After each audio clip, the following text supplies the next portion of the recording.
जय हिंद प्यारे साथियों जी, राधे राधे। स्वागत है आपके अपने परिवार बीरू जी की जीएस ऑफिशियल पर। प्यारे साथियों जी, आज की इस वीडियो में हम लोग जो है वो देखने वाले हैं पॉकेट जीके का जीव विज्ञान यानी कि बायोलॉजी, जो कि अपने आप में एक बेहतरीन सब्जेक्ट है, जो कि आपको ज़्यादातर आपको इसी से प्रश्न जो है देखने को मिलेगा एग्जाम में। और ये जो है पार्ट थर्ड वीडियो होने वाली है, यानी कि कह सकते हैं ये एक लास्ट वीडियो होने वाली है बायोलॉजी का। यानी कि इस वीडियो में हम टोटल बायोलॉजी को समाप्त करने वाले हैं, यानी एक बेहतरीन वीडियो होने वाली है और यहाँ से प्रश्न आपको एग्जाम में देखने को मिलेगा ही। तो वीडियो को अंत तक हमारे साथ देखिएगा। यही बात करते हैं कि अभी तक आप मेरे चैनल पर नए हो तो वीडियो को लाइक करके चैनल को सब्सक्राइब जरूर कर लीजिए और बेल आइकन को प्रेस जरूर कीजिए, ताकि जब भी वीडियो अपलोड होती है तो उसका नोटिफिकेशन आपको सबसे पहले मिलता है। और यही बात करते हो तो इन सभी का जब आपको पीडीएफ मिलेगा, आपको टेलीग्राम ग्रुप पर मिलेगा, जिसका लिंक आपको वीडियो के डिस्क्रिप्शन में है, तो आप वहाँ से ज्वाइन करके पीडीएफ को डाउनलोड कर सकते हैं। और इन सभी जो पॉकेट जीके का आपको जो सब्जेक्ट वाइज जो पार्ट वाइज पार्ट करके जो वीडियो मिलेगा वो आपको इसी चैनल के प्लेलिस्ट पर मिलेगा। तो प्लेलिस्ट बना दिया गया, आप वहाँ से सारा वीडियो को देख सकते हैं। एंड हम लोग जो इस वीडियो में बहुत बढ़िया तरीके से इस वीडियो को समाप्त करने वाले हैं, तो अंत तक हमारे साथ वीडियो में बने रहिएगा। एंड हम लोग इस वीडियो में शुरू करने वाले कहाँ से लेकर, तो 11 नंबर टॉपिक है पादप उत्तक। तो पादप उत्तक से शुरू करेंगे, अपने आप में बेहतरीन बनेगा ये, तो ये आप ध्यान से देखिएगा।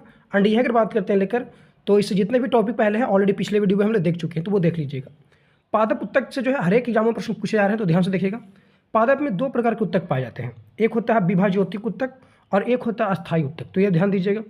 विभाज्योतिक उत्तक तो ये पादपों की जीवित एवं बहुत ही सक्रिय कोशिकाओं का क्या करता है, निर्माण करता है। एंड ये निम्न प्रकार के होते हैं। एंड जिनमें से अगर हम बात करते हैं तो पहला जो है वो क्या है, शीर्ष विभाज्योतिक उत्तक है। ये जो शीर्ष विभाज्योतिक उत्तक है, इसी को एपिकल मेरिट जो है मेरिस्टेज बोलते हैं। एंड कहने का मतलब हुआ कि जड़ों एवं तनों के शीर्ष पर पाए जाते हैं। जड़ों एवं तने के ये शीर्ष पर पाए जाते हैं, शीर्ष विभाज्योतिक एकदम, मतलब नामे में क्या है, शीर्ष है, ठीक है, इनकी शीर्ष पर पाया जाएगा ये। एंड ये बात करते हैं इनमें से पौधों की जो प्राथमिक वृद्धि होती है, जो पौधों की जो प्राथमिक जो वृद्धि होती है ना, इसी जो है विभाज्योतिक उत्तक के कारण होती है।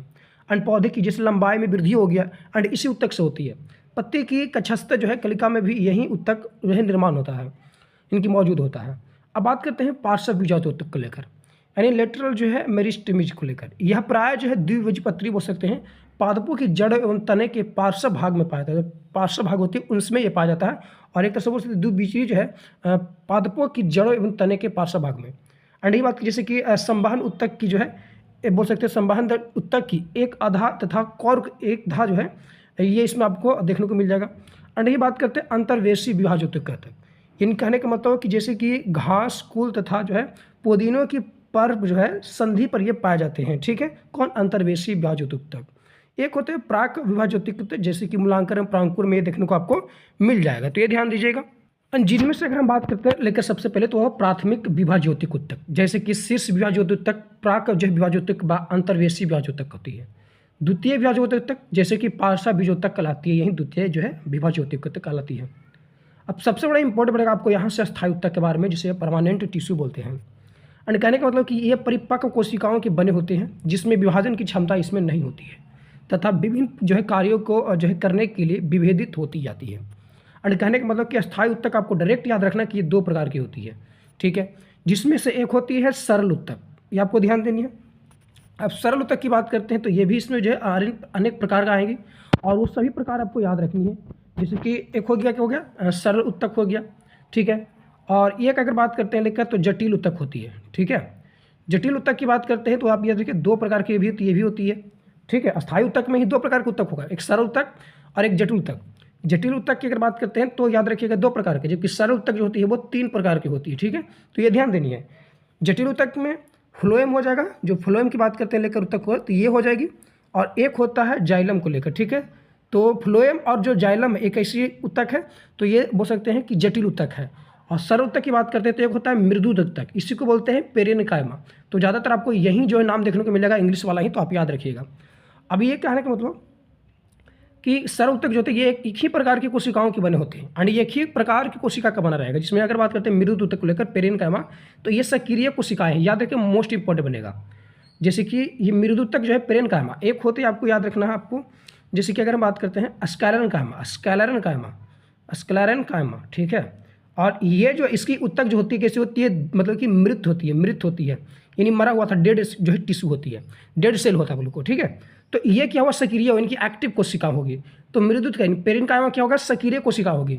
जबकि एलस्कलेनकाइमा जो होती है, इसमें क्या होती है, जो कोशिकाएं होती है वो मृत होती है, यानी कि डेड होती है। तो यह ध्यान से देखिए, प्रश्न पूछे जाते हैं। अच्छा, पेरेन्काइमा की बात करते हैं तो ये विभाजन की भी क्षमता जो है रखती है, क्योंकि एक्टिव है। ये कोशिकाएं जब विभेदित नहीं होती है तथा विभिन्न जो स्थानों इनकी ऊतकों के बीच पर जो है बाहरी ऊतक का कार्य करती है, जैसे कि कॉर्टेक्स, मज्जा, पर्ण, जो मध्योतक, बीज में, भ्रूणपोष में अधिकांश भाग जो है मृदुतक जो है कोशिकाओं का ही बना होता है। ठीक है, आगे बात करते हैं जटिल ऊतक जो है जाइलम एवं फ्लोएम का अधिकांश भाग भी इन्हीं से बनता है। तो ये आपको जो जटिल ऊतक होती है ना, जिसमें जो जाइलम और फ्लोएम जो होते हैं, उसकी भी अधिकांश भाग जो है ना इसी पेरेन्काइमा की बनी होती है। तो ये प्रश्न पूछे भी गए हैं।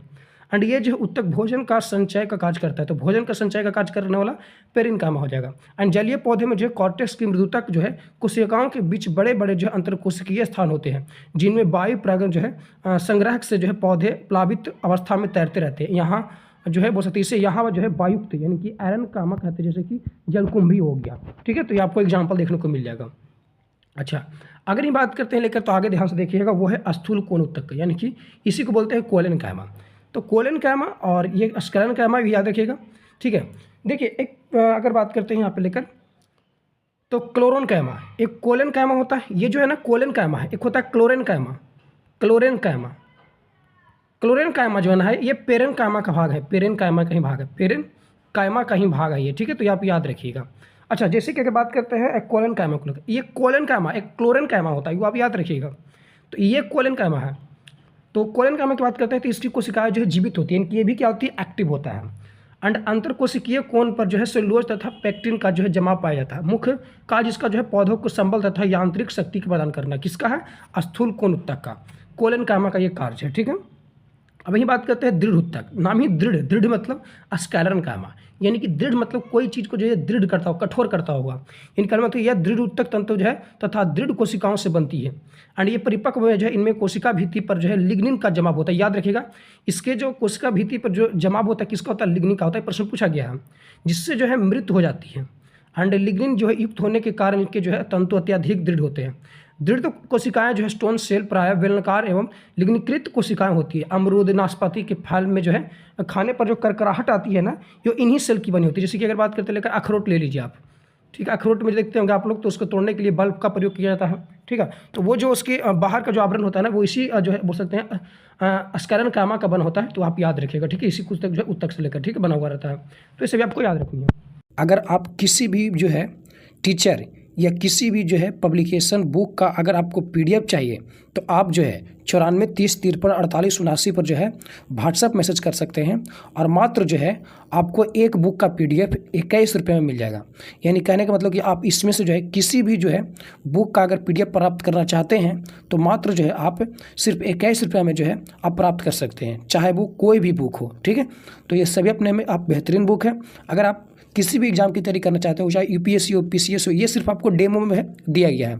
अभी बहुत सारे बुक हैं, तो आपको कोई भी बुक का PDF चाहिए तो आपको मिल जाएगा। ठीक है, तो आप क्या करना है, 94 30 53 48 79 पर व्हाट्सएप मैसेज कर दीजिए, वहाँ पे आपको PDF भेज दिया जाएगा। मात्र 21 रुपये में जो है आपको PDF पड़ेगा। ठीक है, ये याद रखिएगा। चलिए, अच्छा आगे बात करते हैं बाह्य त्वचा क्या है, एपिडर्मिस। इन तनों जो है जड़ों, पत्तियों, पुष्प आदि सभी पादप जो है बोल सकते हैं पादप अंगों पर सबसे बाहरी आवरण होता है। इसकी जो है कोशिकाएं परतः बोल सकते हैं जीवित होती है, और इससे जो है बाहर कुछ पादपों में क्यूटिकल का आवरण पाया जाता है, जो वाष्पोत्सर्जन द्वारा जल की जो है हानि को रोकती है तथा रोगजनक जो है कीटाणुओं को भी ये अंदर नहीं जाने देती। ठीक है, एपिडर्मिस। तो एपिडर्मिस आपको पता ही चल गया, इसमें कोई दिक्कत होनी नहीं चाहिए। तो अगर यही बात करते हैं लेकर आगे, तो बाह्य त्वचा पर जड़ों में एक कोशिकाएं जो है मूल रोम पाए जाते हैं। ये मूल रोम जो है जल व खनिज का अवशोषण करती है। तो ये आप याद रखिएगा, मूल जो रोम जो कोशिकाएं होती है क्या करती है, ये जल व खनिज का अवशोषण करती है। वायव्य की बात करते हैं तो भागों की बाह्य त्वचा पर सूक्ष्म छिद्रों को रंध्र कहते हैं। रंध्र क्या है, स्टोमाटा इसी को बोलते हैं।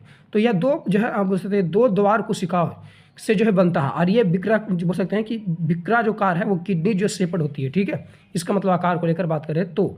अच्छा, रंध्रों क्या है, तो रंध्रों की अगर हम बात करते हैं लेकर यहाँ पे, तो रंध्रों यानी कि स्टोमाटा का कार्य क्या है, तो प्रकाश संश्लेषण में गैस का विनिमय करना मोस्ट इंपॉर्टेंट बनेगा।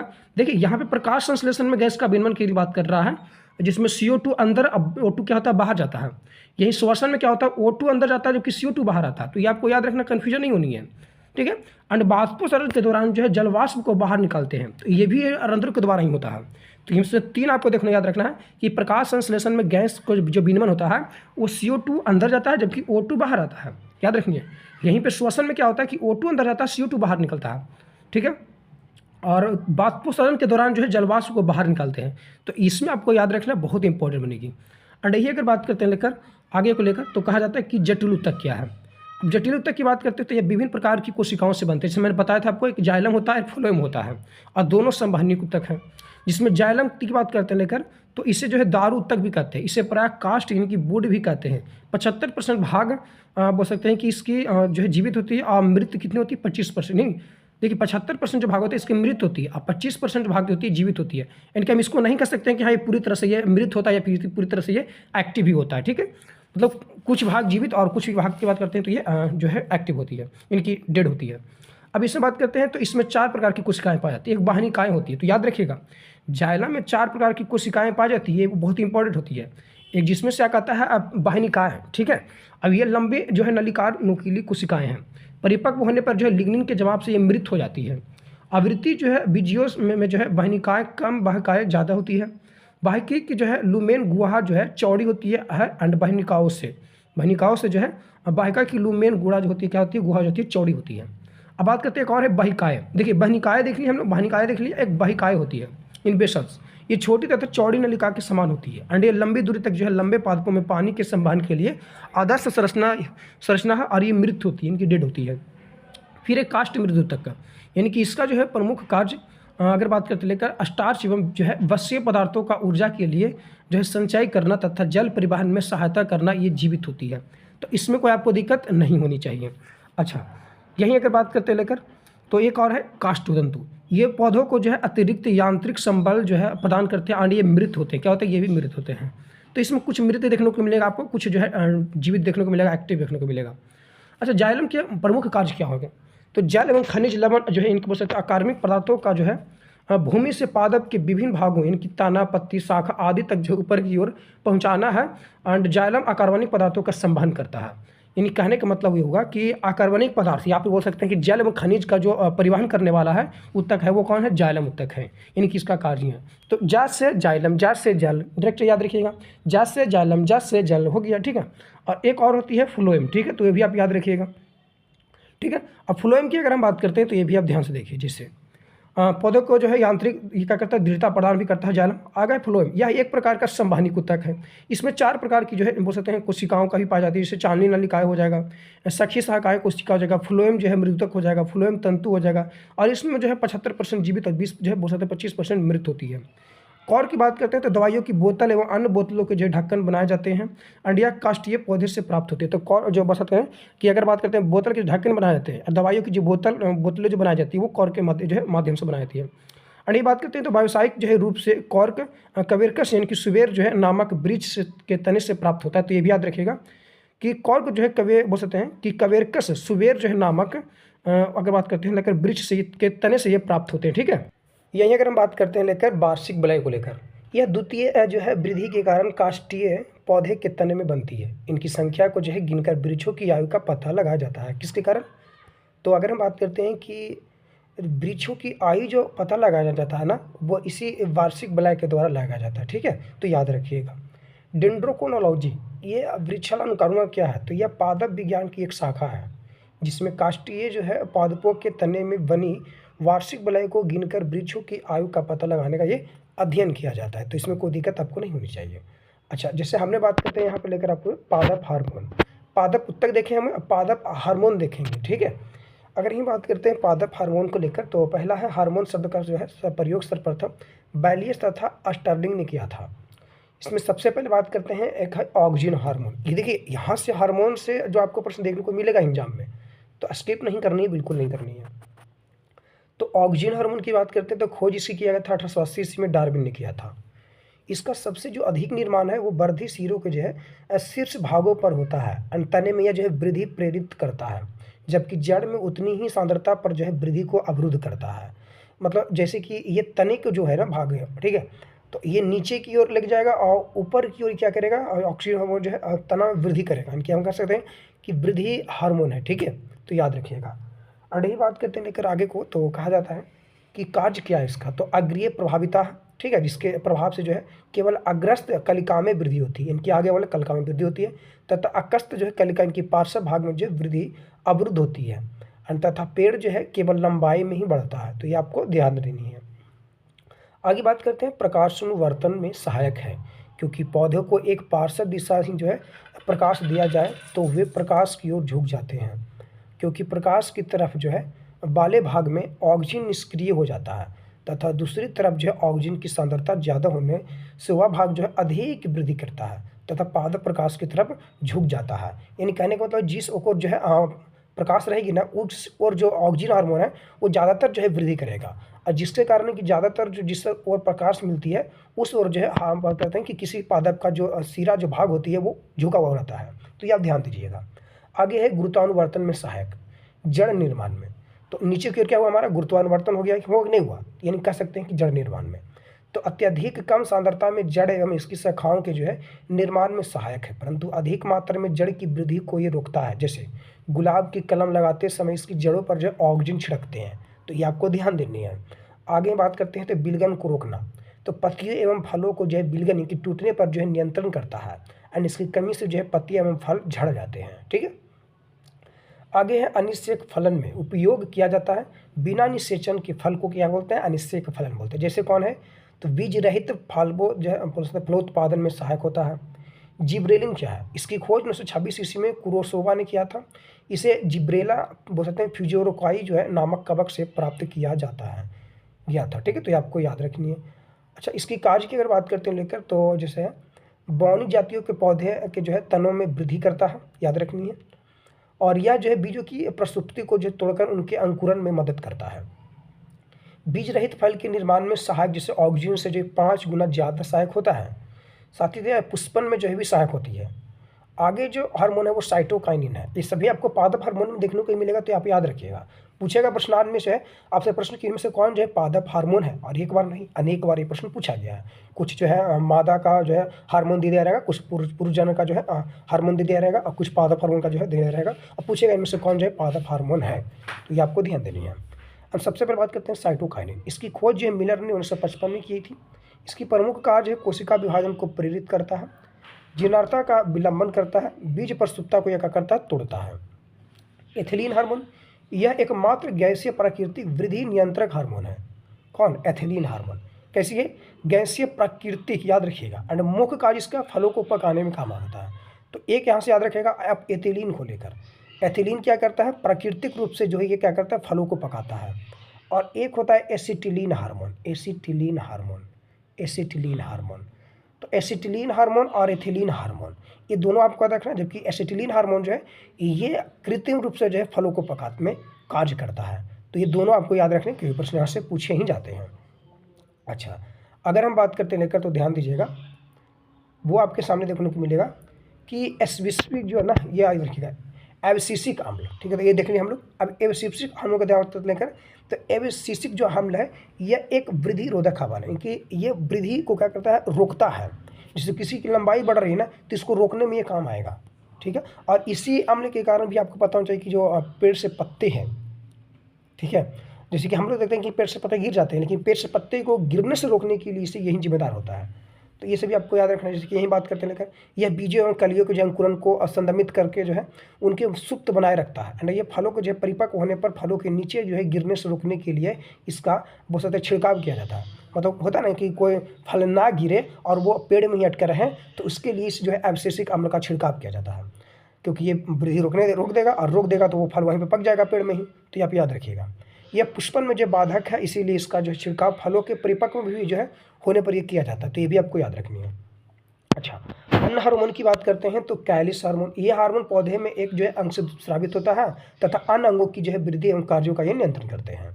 फ्लोरिजिन हार्मोन जो है पत्ती में बनती है तथा फलों के जो है खिलने में मदद करता है। तो इसे भी फ्लोरिजिन मतलब फल से शब्द से ही बना हुआ, तो आप याद रखिएगा। इसलिए इसे फूल खिलने वाला भी हार्मोन कहते हैं, फ्लोरिजिन हार्मोन को। वहीं बात करते हैं ट्राउमेटिन हार्मोन निर्माण जो है घाव या कोशिका में ये जो है बोल सकते हैं कि कार्य करता है। ये आगे जो आपको देखने को मिलेगा वह है प्रमुख पादप रोग। जैसे हम पादप जो है उत्तक देखें, पादप हार्मोन देखें, पादप अवरोग देखते हैं।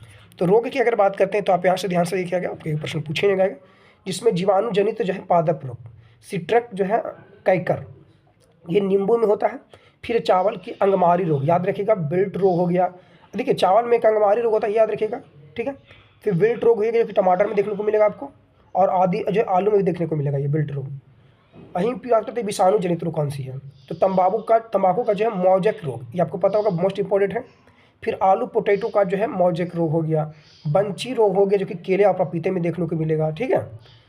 कहता कि कवक जनित जो है पादप रोग कौन कौन सी है, तो लेट ब्लाइट ऑफ पोटैटो, आलू की विलंबित अंगमारी, इसमें कोई दिक्कत नहीं होनी चाहिए। आगे ही बात करते लेकर, तो जो सरसों का श्वेत कीट रोग या सफ़ेद रोली, ठीक है, होती है। गेहूं का जो है काला कीटा रोग होता है, पैक्सिनोसिया से। अंडे की बात करते हैं, गन्ने का जो लाल विगलन होती है, ये भी आपको याद रखना है, गन्ने में लाल विगलन होता है, ये भी कवक जनित रोग बोल सकते हैं, पादप रोग है। आलू जो है आप बोल सकते, टमाटर की अंगेती बोल सकते हैं, अंगमारी रोग होती है। गेहूं का स्लड कंड जो है, ये रोग आपको देखने को मिलेगा, गेहूं में देखने को मिलेगा। यही अगर हम बात करते लेकर, तो आगे है मृदुरोमिल आसिता अनाजों की, जिसमें अनाजों का श्वेत चूर्ण देखने को मिलेगा। बाजरे का हरित बाली रोग गया, मूंगफली का टीका रोग हो गया, आंध्र गलन रोग हो गया, ठीक है। धान का जो खैर रोग हो, जीन की कमी के कारण होता है, इंपॉर्टेंट बनेगा, ये सब आपको याद रखनी है। यहीं कॉपर की कमी से डाइबक रोग होती है, ये भी ध्यान देनी है। तो इसी जो है धान में डाइबक रोग होती है कॉपर की कमी से, जबकि जीन की कमी से खैर रोग होती है, तो ये प्रश्न पूछा भी गया है। फिर brownie leaf spot of rice रोग के कारण 1842 से बंगाल में जो भीषण भूखमरी की समस्या आई थी। तंबाकू का मोजेक रोग टोबेक मोजेक वायरस के कारण होता है, याद रखिए, इंपॉर्टेंट बन जाएगा। इसमें पत्तियाँ क्या होती है, सुखड़ जाती है, तो ये ध्यान देनी है, क्योंकि यहाँ से प्रश्न आपको देखने को मिलेगा ही। आगे बात करते हैं पे जो है डैम्पिंग ऑफ या ऑन गलन रोग में बीज भूमि में जो है उगने में असमर्थ होते हैं। बाजरे के जो है ग्रीन ईयर रोग, डाउनी जो है मिल्ड्यू भी कहते हैं इसे। लाल सड़न पत्तियों का आपको गन्ने के जो है रस में शराब जैसी गंध आती है, ये लाल सड़न हो जाती है, ठीक है, तो याद रखिएगा। अब जैसे हम लोग देख लिए पादप देख लिए हम लोग, अब देखते हैं जंतु उत्तक, ठीक है, यानी कि प्लांट किंगडम अगर बात करते हैं, लेकिन प्लांट टिश्यू हो गया, अगर बात करते हैं लेकर, तो प्लांट टिश्यू हो गया। अब एनिमल टिश्यू हम लोग देखेंगे, एनिमल टिश्यू देखेंगे, ठीक है, तो यहाँ पे याद रखिएगा। तो अब बात करते हैं जंतु उत्तक को लेकर, जिसमें जंतु उत्तक ये 5 प्रकार के होते हैं। एपिथेलियम उत्तक की अगर बात करते हैं, तो ये मूलतः जो है अंगों के बाह्य एवं आंतरिक सतह पर पाए जाते हैं, ठीक है। ये कुछ स्रावित ग्रंथियाँ, जैसे कि दुग्ध ग्रंथियाँ हो गया, ठीक है, एंड श्वेत ग्रंथियाँ होगी, पसीने की ग्रंथियाँ होगी, आदि में ये पाए जाते हैं। कौन, एपिथेलियम उत्तक। उपकला उत्तक में जो है रुधिर कोशिकाओं का अभाव होता है, अंततः जो है बोल सकते हैं कि इनकी कोशिकाओं में पोषण विसरण जो है विधि से लसिका द्वारा होता है। तो ये इसमें जो पोषण होता है ना, याद रखिएगा, वो किसके द्वारा होता है, डिफ्यूजन, यानी इसी को बोलते हैं विसरण के द्वारा। इंपॉर्टेंट बनेगा, प्रश्न पूछा गया है, ठीक है, याद रखिएगा। अच्छा, अभी उपकला उत्तक जो है त्वचा की बाह्य सतह, इनकी हृदय, फेफड़ा एवं वृक्क के चारों ओर जो है तथा जनन ग्रंथियों की दीवार, इनकी बॉल पर ये पाए जाते हैं। तो प्रश्न पूछेगा उपकला उत्तक कहाँ देखने को मिलेगा आपको, ठीक है, तो ये प्रश्न आपको याद रखनी है। आगे बात करते हैं पेशीय उत्तक, मस्कुलर टिश्यू इसी को बोलते हैं। तो शरीर की सभी जो है पेशीय का निर्माण करने वाला उत्तक पेशीय उत्तक कहलाता है। ये मुख्यतः जो है मांसल भागों एवं खोखले अंगों की दीवारों का जो है निर्माण करते हैं, अंडे अंगों के जो आंतरिक भागों में पाए जाते हैं। जैसे हृदय हो गया हमारा उत्तक, जो है हृदय उत्तक हो गया, यकृत जो उत्तक हो गया, वृक्क उत्तक हो गया, सभी पेशीय उत्तक का उदाहरण हो जाएगा। आगे ही बात करते हैं संयोजी उत्तक, मोस्ट इंपॉर्टेंट हो जाएगा, कनेक्टिविटी जो है टिश्यू की बात करते हैं लेकर। तो संयोजी मतलब हो गया कि शरीर के सभी अंगों एवं अन्य जो उत्तकों को आपस में जोड़ने वाला ही उत्तक संयोजक उत्तक कहलाता है। जैसे कि ये जो है 2 या 2 से अधिक उत्तकों को जोड़ने का कार्य करते हैं, जैसे रक्त उत्तक, लिगामेंट, कार्टिलेज आदि सभी आ जाएगा। अब कहने का मतलब यहाँ पे हुआ कि रक्त उत्तक तो है, ठीक मानते हैं संयोजक उत्तक है, लेकिन ये एक प्रकार का तरल संयोजक उत्तक है। तो ये आपको याद रखिएगा, कहीं कि आपको रुधिर देगा, रक्त के जहाँ पर रुधिर दे देगा, तो आप याद रखिएगा, उसी को बोला जाता है। तो ये संयोजक उत्तक तो है, लेकिन ये तरल संयोजक उत्तक है। बाकी लिगामेंट हो गया हमारा, कार्टिलेज हो गया, जैसे एक होता है अस्थि से अस्थि को जोड़ने वाला, अस्थि से अस्थि को जोड़ने वाला, ठीक है, ठीक है। और एक होता है उपास्थि, उपास्थि से जो है, उपास्थि से जो है अस्थि को जोड़ने वाला, तो अस्थि से अस्थि जोड़ने वाला लिगामेंट हो जाएगा। और यही बात करते हैं लेकर, तो उपास्थि से जो है अस्थि को जोड़ने वाला टेंडन इसको बोलते हैं। तो ये सभी आपको याद रखना इंपॉर्टेंट बनेगी, ठीक है, कोई प्रश्न पूछे गया ऑलरेडी एग्जामों में। संयोजक का प्रमुख शरीर के तापक्रम को नियंत्रित करना तथा मृत जो कोशिकाओं को नष्ट कर जो उत्तकों को नवीन कोशिकाओं की आपूर्ति करना है। और रुधिर एवं लसिका जैसे तरल उत्तक जो है संवहन में पाए जाते हैं, मतलब में सहायक होते हैं। फिर तंत्रिका उत्तक क्या है, नर्वस टिश्यू। पेशीय उत्तक जो है अरेखित, रेखित तथा अब हो सकते हैं हृदय और जैसे 3 प्रकार में ये बटे हुए हैं। अनैच्छिक रूप से गति करने वाले जो है अंगों आहार नल, मलाशय, मूत्राशय, रक्त वाहिनी आदि में अरेखित ऊतक पाए जाते हैं। तो ये पता भी होगा एक तरह से ये क्या अनैच्छिक जो है गति रूप से करने वाले अंग है। आगे बात करते हैं अरेखित पेशियाँ उन सभी अंगों की गतियों को नियंत्रित करती है जो स्वयं गति करती है। और यही बात करते हैं तो रेखित जो है पेशियाँ शरीर के उन भागों में पाई जाती है जो इच्छानुसार गति करते हैं, ठीक है। एंड प्राय इन पेशियों को जो एक या दूसरे जो बोल सकते हैं कि एक या दोनों सिरे जो है सिरे से रूपांतरित होकर टेंडन के रूप में अस्थियों से जुड़े होते हैं, ठीक है। एंड हृदय जो है बोल सकते हैं हृदय पेशी केवल हृदय की दीवारों में पाई जाती है एंड हृदय की गति इन्हीं पेशियों की वजह से होती भी है, ठीक है। तो ये सभी आपको ध्यान देनी है। अच्छा, आगे ही बात करते हैं मानव शरीर में जो है कुल आपको पता होना चाहिए कि 639 मांसपेशियाँ पाई जाती है, जो कि छोटा सा प्रश्न है, बल्कि ये प्रश्न पूछा भी आता है बार बार। फिर ये बात करते हैं ग्लूटियम जो है मैक्सिमस कुल्हे की मांसपेशियाँ होती है, मानव शरीर की सबसे बड़ी मांसपेशियाँ हैं ये। और स्पोडियम जो बात करते हैं अस्टैपिडियम सबसे छोटी मांसपेशियाँ, तो सबसे बड़ी क्या हो जाएगा ग्लूटियम मैक्सिमम हो जाएगा, तो याद रखिएगा। और सबसे छोटी अस्टैडी बोल सकते हैं जो है अस्टैपिडियम हो जाएगा। फिर तंत्रिका ऊतक की इकाई न्यूरॉन कहलाता है, तो पता ही होगा, इसमें कहने वाली बात नहीं है। तंत्रिका ऊतक का मुख्य कार्य होता है संवेदनाओं, यानी कि संवेदनाओं जो है को क्या करना ग्रहण कर मस्तिष्क तक जो है पहुंचाना तथा मस्तिष्क द्वारा दिए गए जो है संदेश को अभिष्ट अंग तक क्या करता है ये पहुंचाता है, जो कि एक न्यूरॉन के माध्यम से कार्य करता है। संवेदनाओं का चालन जो है क्रिम्को-मैग्नेटिक वेव जो है वेव के रूप में होता है और इससे जो है केमिकल यानी कि रासायनिक पदार्थ का नाम एसिटिलिकोलिन नाम दिया गया। क्या दिया गया? एसिटिलिकोलिन नाम दिया गया, ठीक है। अच्छा, आगे बात करते हैं तो जंतुओं में तंत्रिका तंत्र का निर्माण जो है तंत्रिका ऊतक इनकी नर्वस टिश्यू द्वारा होता है। तंत्रिका ऊतक न्यूरॉन्स एवं न्यूरोग्लिनिया जैसे दो जो है विशिष्ट प्रकार की कोशिकाओं द्वारा निर्मित होते हैं। तंत्रिका ऊतक शरीर में होने वाली जो है सभी प्रकार की अनैच्छिक एवं ऐच्छिक क्रियाओं का जो है नियंत्रण भी करती है। तो ये पता ही होगा, जैसे मेडुला ऑब्लांगेटा हो गया, हाइपोथैलेमस हो जाए जो कि ऐच्छिक क्रियाओं को बोल सकते हैं कि जो ऐच्छिक क्रिया होती है उसका नियंत्रण कौन करता है? हाइपोथैलेमस करता है। और मेडुला ऑब्लांगेटा जो है अनैच्छिक क्रियाओं का नियंत्रण करता है। तो इसे भी आपको याद रखना, जो कि एक तरह से न्यूरॉन के द्वारा नहीं होता है, देखने को मिलेगा आपको।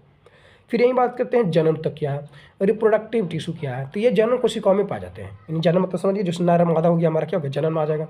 जो नर में स्पर्म और मादा में क्या होती है ओवा होती है का निर्माण करती है। जंतुओं में शरीर में पाए जाने वाले जो ऊतकों को निम्न श्रेणी में बांटा गया है, जिसमें उपकला ऊतक, संयोजी ऊतक, पेशी ऊतक और तंत्रिका ऊतक। तो यह ध्यान दीजिएगा, यहाँ से इंपॉर्टेंट प्रश्न आपको देखने को मिलेगा एग्जाम में।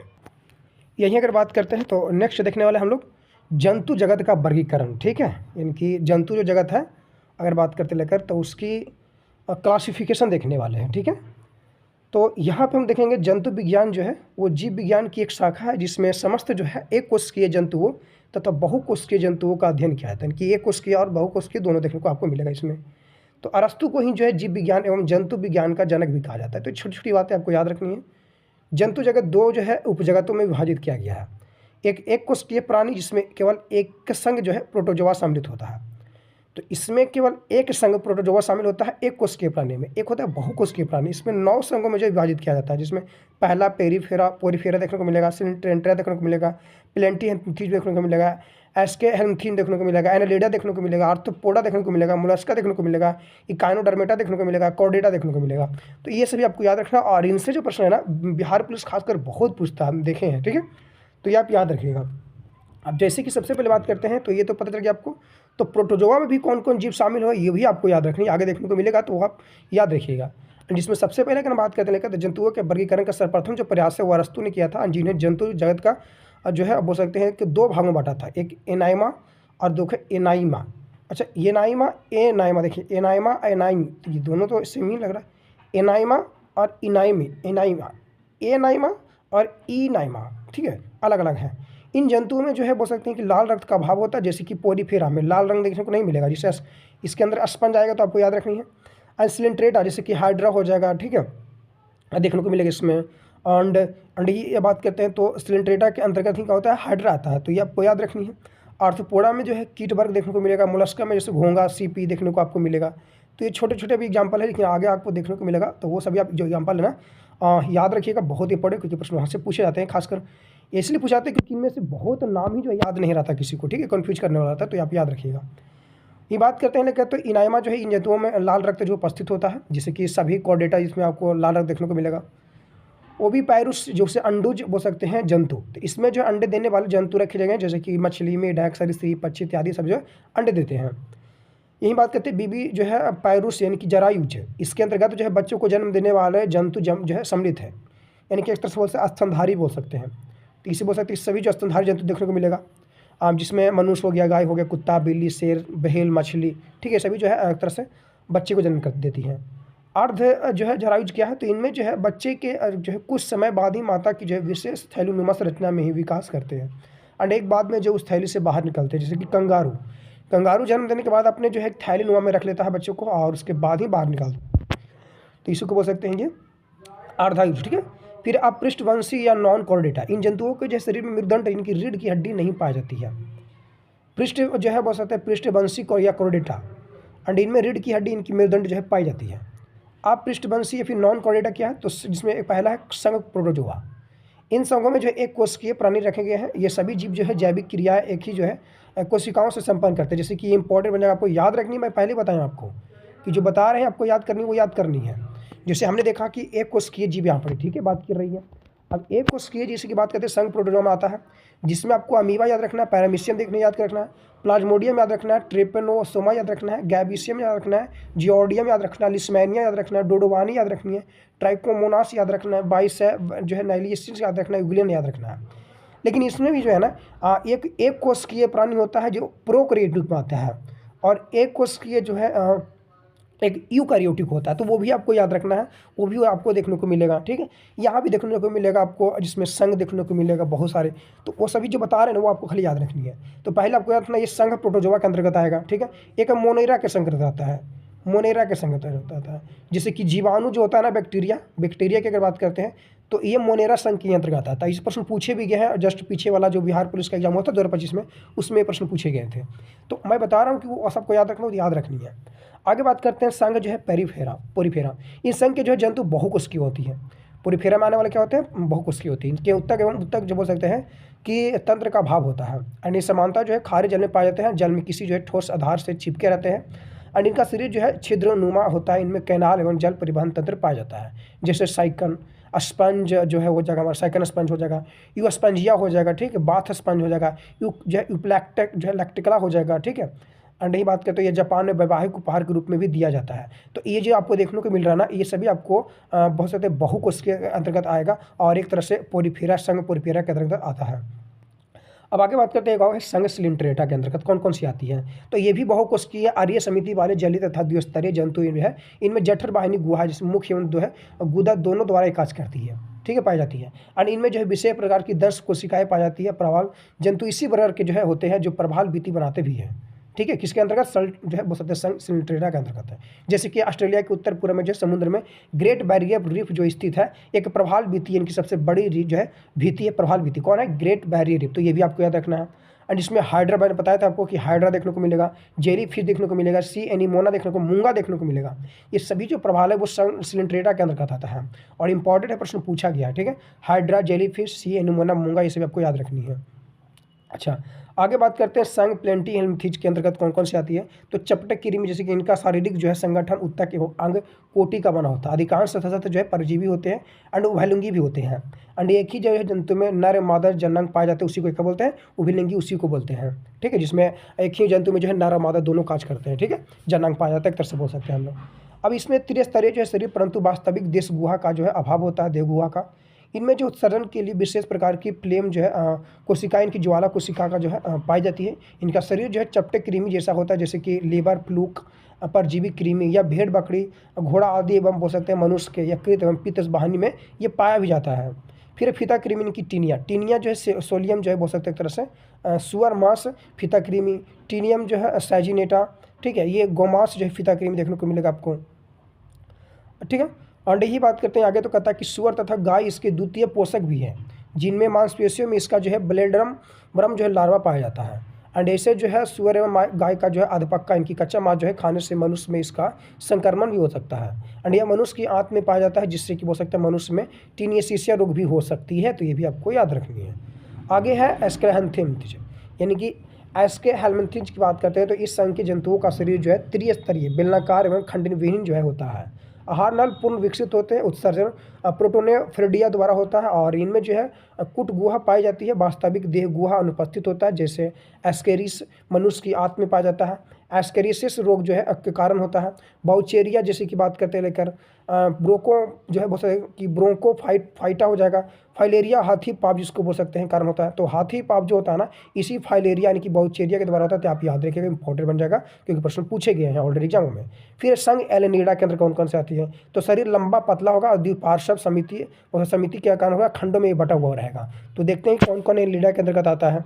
जिसमें अगर हम बात करते हैं तो प्रचलन जो है काइटिन से बनी सीटी द्वारा होता है। आहारनल पूर्ण विकसित होते हैं और मुख एवं गुदा जो है द्वारा अलग अलग होते हैं। स्वय जो है श्वसन बोल सकते हैं कि प्राय नम त्वचा द्वारा होता है।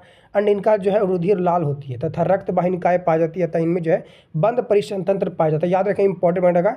एनेलिडा के अंतर्गत में जो है बंद परिसंतंत्र तंत्र पाए देखने को आपको मिलेगा ही। तो ये प्रश्न पूछा भी गया है। फिर ये जो आप बोल सकते हैं कि रक्त में जो हीमोग्लोबिन विशेष प्रकार का प्लाज्मा में ही घुला हुआ होता है, जबकि मनुष्य का जो है कॉर्डेटा में इनकी एचबी जो है लाल रक्त कोशिकाएं आरबी जो है सीज में पाया जाता है, जैसे कि केचुआ, जोंक, परजीवी, नेरिस। ये सभी एनेलिडा संघ के प्राणी है। एनेलिडा संघ के प्राणी, एनेलिडा संघ के प्राणी कौन कौन हो जाएगा?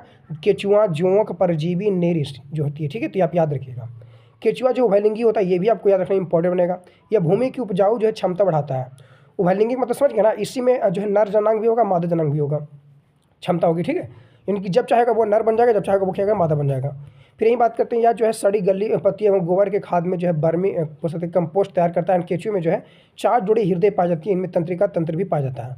तो केचुए में याद रखना 4 जोड़ी हृदय पाई जाती है और इनमें तंत्रिका तंत्र भी पाई जाती है। आगे बात करते हैं आर्थ्रोपोडा के अंदर आने वाले जीव, जिससे कि सबसे बड़ा संघ यही है, जो कि 90% जंतु जो है इसी संघ में पाए जाते हैं। इनके कहने का मतलब अगर बात करते हैं कि सबसे ज़्यादा जो जंतु देखने को मिलेगा, जीव जंतु, आपको आर्थ्रोपोडा के अंतर्गत ही मिलेगा सबसे ज़्यादा पृथ्वी पर। फिर बात करते हैं शरीर में जो द्विपार्श्व समितियाँ खंडयुक्त होता है। शरीर जो है सिर, बच व उदर जो है उदर में बटा हुआ रहता है। शरीर पर बाह्य कंकाल क्यूटिकल जो है के रूप में पाया जाता है, जिसको मोल्टिंग क्रिया का द्वारा जो है समय समय पर बदला जाता है। इसमें रुधिर जो है बोल सकते हैं कि रक्त जो है रुधिर कोटेरा इनकी खुले स्थान में बहता है। इसमें जो बोल सकते हैं कि खुला रुधिर परिसंचरण तंत्र पाया जाता है। रक्त रंगहीन होती है। तो इसमें जो है रक्त क्या होती है, रंगहीन होती है और साथ साथ इसमें खुला परिसंचरण तंत्र देखने को आपको मिल जाएगा। फिर श्वसन जो है ट्रेकिया, बुक जो है लंग्स, गिल्स के द्वारा होता है। इन संघ में जो शरीर का पर जो है संधि युक्त उपांग पाए जाते हैं। इंसेक्टा कीट वर्ग में जंतु जगत के 75% जो है जंतु पाए भी जाते हैं। अंड इस संघ के जंतु जो है जलीय, थैलीय, वायवीय व वृक्षा बोल सकते हैं क्षणीय होती है। ठीक है, क्षयीय होती है। तो इसमें तो कोई दिक्कत होगा अपने को। जैसे कीट की अगर बात करते हैं ना, तो वो ट्रेकिया के द्वारा जो है श्वसन ग्रहण करता है। ठीक है, तो ये सभी आपको याद रखनी है। अब इसमें एग्जाम्पल की बात करते हैं तो जैसे कि देखिए, याद रखिएगा, तिलचट्टा हो गया हमारा, जिसे कॉकरोच बोलते हैं। झींगा मछली हो जाएगा, जिसे पेलिनियन बोलते हैं। केकड़ा हो जाएगा, खजूरा हो जाएगा, जिसे सतपादी बोलते हैं। खटमल हो जाएगा, मक्खी हो जाएगा, मच्छर हो जाएगा, मधुमक्खी हो जाएगा। यही बात करते हैं तो एपिस जो मोम मधु हो जाएगा, और बूग हो जाएगा इसमें। ठीक है, भृंग हो जाएगा, एफिडस हो जाएगा, इसको दीमक बोलते हैं। चीटी हो जाएगा। वही बात करते हैं तो रजत जो है मीन हो जाएगी, इनकी सेल्फिश मीन जो है मछली हो जाएगी। और यही बात करते हैं एनीफिलीज हो जाएगा, मच्छर। तो एनीफिलीज भी याद रखना कि एनाफिलीज जो है ना, ये मच्छर सीसी जो है मक्खी देखने को मिलेगा भी आपको, और घरेलू मक्खी देखने को मिलेगा। वर, तैतीय, तितली मान लिया देखने को मिलेगा। लाल कीट देखने को मिलेगा, जिसको हम बोल सकते हैं टेकारिडिया बोलते हैं। और झींगुर देखने को मिलेगा आपको इसी में ही। और इनसे भी आगे जो है आपको देखने को प्रश्न मिलेगा, तो आप याद रखिएगा। जैसे कि अगर बात करते हैं तो कहा जाता है कि कीटों द्वारा संचारित जो है प्रमुख रोग कौन कौन सी है। मादा एनफ्लीज मच्छर, याद रखें, यहाँ से प्रश्न आपको देखने को मिलेगा। तो एक मादा एनफ्लीज मच्छर होती है ना, ये मनुष्य में मलेरिया रोग का संचय करती है। ठीक है, ऐसे प्लाज्मोडियम प्रोटोजोआ रोग कारक का ये वाहक है। और ये जो संचरण करने वाला जो रोग कारक वाहक है वो प्लाज्मोडियम है प्रोटोजोआ, इनकी आप याद रखिएगा इसको। ठीक है, इंपॉर्टेंट बन जाएगा। फिर क्यूलेक्स मच्छर किया, तो मनुष्य में फाइलेरिया ये बोल सकते हैं हाथी पाप का जो है ये कारण बनता है। ये बाउचेरिया जो है ब्रोंको बोल सकते हैं पटाई एक एस्कलमेंथी जो रोग कारक का वाहक होता है। तो ये भी आपको याद रखना क्यूलेक्स मच्छर के बारे में। फिर एडिज जो है एपिजिटाप्टाई मच्छर, यानी मनुष्य में येलो जो है फीवर व डेंगू के वायरस का ये वाहक होता है, इनकी एडिज मच्छर। और आगे बात करते हैं सीसी मक्खी, जिसको ग्लोसिना बोलते हैं। तो ये इंपॉर्टेंट बनेगा कि मनुष्य में अफ्रीकन निंद्रा रोग की का जो है रोग का कारण जो बनने वाला है वो यही सीसी मक्खी है, निंद्रा रोग का कारण बनने वाला। एंड ट्रिपनोसोमा जो है प्रोटोजोआ की ये वाहक होता है, रोग का वाहक होता है। हाउस फ्लाई जो है घरेलू मक्खी, हैजा वायरस को ये फैलाती है। खटमल क्या करता है, मनुष्य में चानास रोग इनकी ट्रिपैनोमोसोमा कुरुंजी जो है फैलाती है। सैंड फ्लाई, याद रखना, बालू मक्खी इसको बोलते हैं। काला ज्वार जो है ना, जिसे अलिस्मैनिया डुडोवानी के द्वारा ये फैलती है, एक रोग है। ठीक है, होती है। तो ये काला ज्वार जो फैलने का कारण है वो सीसी मक्खी है। सीसी मक्खी नहीं बल्कि सैंड बोल सकते हैं, मक्खी यानी बोल सकते हैं जिसको बालू मक्खी बोलते हैं। ठीक है, आगे ही बात करते हैं लेकर, तो ध्यान दीजिएगा। कहता है कि ऊँटों में जो सुर्रा रोग भी इसी मक्खी से फैलती है। फिर संघ मोलस्का, इनका शरीर जो मुलायम तथा कोमल होता है तथा प्राय जो है कवच से ढका होता है। एंड CaCO3 जो है कैल्शियम कार्बोनेट का बना होता है, यानी कि इसका जो कवच होता है ना वो कैल्शियम कार्बोनेट का ही बना होता है, तो ये आप याद रखिएगा, ठीक है। फिर जिसे मोलस्का संघ में जो कौन कौन सी जीव आते हैं ये भी आपको याद रखना है। तो सबसे पहले बात करते हैं, ये जलीय जंतु है, एंड यह जो है रक्त रंगहीन होता है एवं खुले प्रकार का परिश्रम तंत्र पाया जाता है, इसमें आपको देखने को मिलेगा। श्वसन इसका क्या होता है, गील एवं रेफ्रिडिया के द्वारा होता है, ये भी ध्यान देनी है। अब जैसे कौन कौन आएगा मोलस्का संघ के अंतर्गत, तो घोंघा आ जाएगा, जिसे पीला पहला बोल सकते हैं, सीपी हो जाएगी, यूनिया जिसको बोलते हैं, ऑक्टोपस हो जाएगा, ठीक है। इन किसी को अष्टभुज या डेविल फिश भी कहते हैं। ऑक्टोपस को ही हम लोग क्या बोलते हैं, डेविल फिश बोलते हैं। मतलब इस प्रकार से वो रहेगा, देखिएगा इस ऐसे रहता है वो, ठीक है, इसी प्रकार से रहता है, मतलब ऐसे रहता है, ठीक, उसको ऑक्टोपस बोला जाता है। एंड यहीं पे सीपिया की बात करते हैं, कटल फिश इसको बोलते हैं। पिगडेटा इनकी भारतीय मोती सुक्ति इसको बोलते हैं। लोलिगो एक्सूड, ये सभी देखने को आपको मिलेगा मोलस्का संघ में, तो आप याद रखें, इंपॉर्टेंट बनेगा क्योंकि प्रश्न आपसे ऐसे ही फिर से देखने को मिलेगा। अच्छा, आगे ही बात करते हैं, मोलस्का जो है कि बाह्य कवच के अंदर जो है जब कोई बाहरी पदार्थ का कण घुसता है तो ये जंतु इसके चारों ओर जो है एक विशेष पदार्थ लपेटकर इसे मोती में बदल देता है। अब बात करते हैं इकानोडर्मेटा को लेकर। इस संघ के सभी जंतु जो है समुद्री होते हैं, इकानो जो है बोल सकते हैं इकानोडर्मेटा में, जिसमें शरीर जो है अरीय समिति खंडहीन गोलाकार व ताने के जो है समान होती है।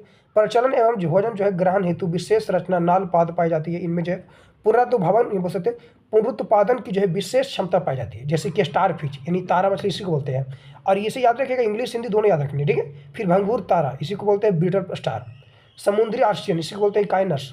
अरस्तु को जो है लालटेन भोजन को जो है चबाने का कार्य जो है कार्य करती है ये, एंड पाई जाती है। एंड समुद्री खीरा ये बोल सकते हैं ककड़ी, ये पकतारा और सभी आपको देखने को मिलेगा इकानोडर्मेटा में देखने को मिलेगा। तो ये सभी जो आपको देखने को मिलेगा वो आपको याद रखनी, क्योंकि यहाँ से प्रश्न आपको देखने को मिलेगा एग्जाम में। यहीं अगर हम लोग बात करते हैं तो वह है कि वह जंतु जो वास्तविक रूप से मछलियाँ नहीं है, और यहीं से प्रश्न आपको देखने को मिलेगा अब एग्जाम में। अब बहुत ज़्यादा कन्फ्यूजन होती है, तो इसे आप याद रखिएगा। वैसे बरसाती जंतु जो वास्तविक रूप से मछली है ही नहीं, जैसे जेलीफिश के अंतर्गत आता है, स्लिंट्रेटा के अंतर्गत आता है जेलीफिश। जेलीफिश एक प्रकार की क्या मछली है? नहीं, ये वास्तविक मछली नहीं है। फिर कबची मीन ये आती है आर्थ्रोपोडा के अंतर्गत आता है, इसी को बोलते हैं सेलफिश बोलते हैं, ये भी जो है मछली नहीं है। फिर एक क्रेप फिश, ये भी जो है आर्थ्रोपोडा के अंतर्गत आती है, और ये भी एक प्रकार की बोल सकते हैं मछली नहीं है ये, मतलब ये जितनी भी है एक प्रकार की वास्तविक मछली नहीं है। जैसे रजत मीन जिसे सिल्वर फिश बोलते हैं, ये कीट वर्ग आर्थ्रोपोडा के अंतर्गत आता है। कटल फिश सीपिया इसी को बोलते हैं, ये मोलस्का संघ के अंतर्गत आता है। फिर पिचास मीन इसी को बोलते हैं ऑक्टोपस। डेविल फिश इसी को बोला जाता है, डेविल ये भी मोलस्का संघ के अंतर्गत आता है। फिर तारा मछली इनके स्टार फिश, ये भी जो है इकानोडर्मेटा के अंतर्गत आता है, ये भी एक प्रकार की मछली नहीं है। फिर रेजर फिश, और ये जो है इकानोडर्मेटा के अंतर्गत आता है, ये भी एक प्रकार की वास्तविक मछली नहीं है। और ये सभी आपको याद रखना बहुत इंपॉर्टेंट है कि पूछेगा इनमें से कौन जो है वास्तविक मछलियाँ है और इनमें से कौन जो वास्तविक मछलियाँ नहीं है। तो इन सभी आपको याद रखना, और जो कौन संघ से बिलोंग करते हैं ना, संबंधित है, वो भी आपको याद रखना। बाकी कैसे याद रखना है मैं नहीं जानता हूँ, लेकिन आपको याद करना पड़ेगा, तभी ये जाकर आप सही जो है जवाब दे पाएंगे। यही बात करते हैं आगे को लेकर, तक आता है कि संघ जो है कॉर्डेटा या पृष्ठवंशी, यानी इस संघ को 5 भागों में बांटा गया है, जिससे पहला है पिसीज वर्ग। पिसीज वर्ग की बात करते हैं तो इस वर्ग के जंतु जो है जलीय तथा असमतापी होते हैं, ठीक है। अनुश्वसन जो है गिल्स के द्वारा होता है। अतः कंकाल उपस्थितियों का बना होता है। बाह्य कंकाल सल्कों के रूप में होता है, एंड हृदय में एक आलिंद एवं बोल सकते हैं कि तथा एक निलय होता है, तो इसमें कोई दिक्कत नहीं होनी चाहिए। पिसीज वर्ग में एक आलिंद और एक निलय होता है, ये दो आपको याद रखना है। साथ ही आपको याद रखना है कि ये श्वसन जो करता है वो गिल्स के द्वारा करता है, ये ध्यान देनी है, ठीक है। और ये असमतापी भी होते हैं, तो ये भी ध्यान देनी है।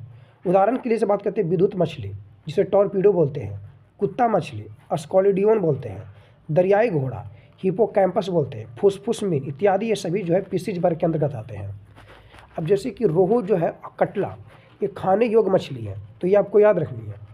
गैम्बिसिया मछली जो है अगर बात करते हैं तो रोहू आपको इससे पता लग गया ना, कटला को लेकर, ठीक है। फिर गैम्बिसिया मछली जो है ये मछलियों के लार्वा को खाती है, अतः मलेरिया के जैविक नियंत्रण में ये काम आती है गैम्बिसिया मछली। वेक साल की बात करते हैं, व्हेल सार की बात करते हैं, तो विश्व की सबसे बड़ी समुद्री मछली है, जिसकी वजन लगभग 43 टन होता है, ठीक है।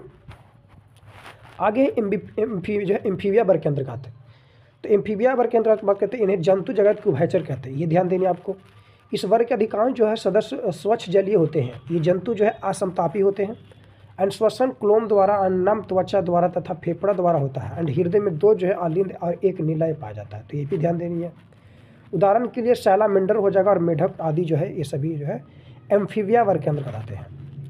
फिर आगे बात करते हैं असमतापी जंतु। इन ठंडे रुधिर वाले जो जंतु वातावरण के ताप में परिवर्तन होता है पर आप जो है अपने आप को बोल सकते हैं कि अपने जो है ताप को स्थिर नहीं रख पाते हैं। जैसे मछलियाँ पीसीज वर्ग के अंतर्गत आता है, मेढक एम्फीबिया वर्ग के अंतर्गत आता है, सांप रेप्टिलिया वर्ग के अंतर्गत आता है। तो यह सभी आपको याद रखना है, आपको जो है एक तरह से मिलान करने के लिए दिया जाएगा। जो असमतापी जंतु होते हैं ना वो ठंडे रुधिर वाले होते हैं, तो ये आपको ध्यान देनी है। अन्य अगर बात करते हैं जैसे कि आगे को लेकर, तो समतापी जंतु जो गर्म रुधिर वाले होते हैं, ठीक है, जिनके चैम्बर में जो है 4 चैम्बर होते हैं, ठीक है, और 3-4 चैम्बर वाले जितने भी होते हैं वो सब क्या होते हैं, गर्म जो है बोल सकते हैं गर्म खून वाले होते हैं। जिससे वातावरण के ताप में परिवर्तन होने पर भी जो है जो जंतु अपने शरीर के ताप को लगभग स्थिर रखे, जैसे पक्षी एबीज वर्ग के अंतर्गत आता है, मनुष्य ममेलिया के अंतर्गत आता है। मतलब क्या कर सकते हैं कि वातावरण के अगर ताप में परिवर्तन भी हो जाएगा ना, तो फिर भी वो अपने शरीर के ताप को जो है लगभग स्थिर रखता है, ठीक है, बदलने नहीं देता। वो सभी जो है बोल सकते हैं एक तरह से कि समतापी जंतु होते हैं। आगे बात करते हैं शीत निष्कर्ता। इन सभी जो असमतापी जंतु वातावरण के अनुसार अपने ताप को स्थिर नहीं रख पाते हैं, अतः सर्दियों के दिनों में जो है वे निष्क्रिय हो जाते हैं। जैसे सर्दियों में मेढक करना, मिट्टी में छिपना एवं सांप अपने जो है बिलों में निष्क्रिय पड़े रहते हैं, ठीक है। आगे है रेप्टिलिया वर्ग, जिसमें सरीसृप के अंतर्गत आता है रेप्टिलिया वर्ग।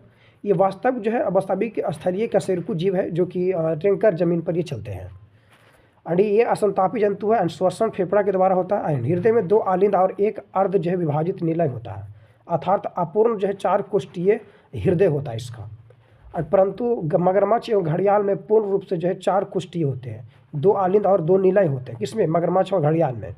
अंड हृदय पाया जाता है। मेसोजोइक युग को जो है रेप्टाइल वर्ग से बोल सकते हैं, रेप्टाइल्स का जो है स्वर्ण कहते हैं। एंड हाइड्रोफिश जिसे समुद्री सांप कहते हैं, संसार का सबसे जहरीला सांप है, ठीक है, तो ये आपको याद रखनी है। यही बात करते हैं हिलोडर्मा। हिलोडर्मा जो है विश्व की एकमात्र जहरीली छिपकली है। जो उदाहरण के लिए छिपकली जो है उड़न छिपकली होती है। मगरमच्छ, घड़ियाली, कछुआ जो है सांप इत्यादि आपको देखने को मिल जाएगा। पक्षी वर्ग को एबीज वर्ग बोलते हैं, जिसमें पंख पाए जाते हैं जो अग्रपादों का जो है रूपांतरित होता है। एंड ये समतापी होते हैं, अंड में जो है दांत नहीं पाए जाते हैं। एंड मुख चोंच द्वारा ये घिरा रहता है, अन्नमूत्रा से नहीं पाया जाता है। कीवी जो है ईमू इसे बोलते हैं, ऐसा पक्षी जो उड़ नहीं सकता है, जो न्यूजीलैंड में आपको देखने को मिलेगा। एंड तीव्रतम पक्षी जो है अबाबिल है, ठीक है। एंड विलुप्त पक्षी टोडो है, जो कि मॉरिशस में ये पाया जाता है। ये विलुप्त पक्षी है टोडो। मोर जो है ये पेवो क्रिस्टेशियस हमारा राष्ट्रीय पक्षी है, ठीक है। आगे बात करते हैं उदाहरण के लिए कबूतर, मोर, कौवा, तोता, चिड़िया, कोयला इत्यादि सभी पक्षी वर्ग के अंतर्गत आता है, एबीज के अंतर्गत आता है।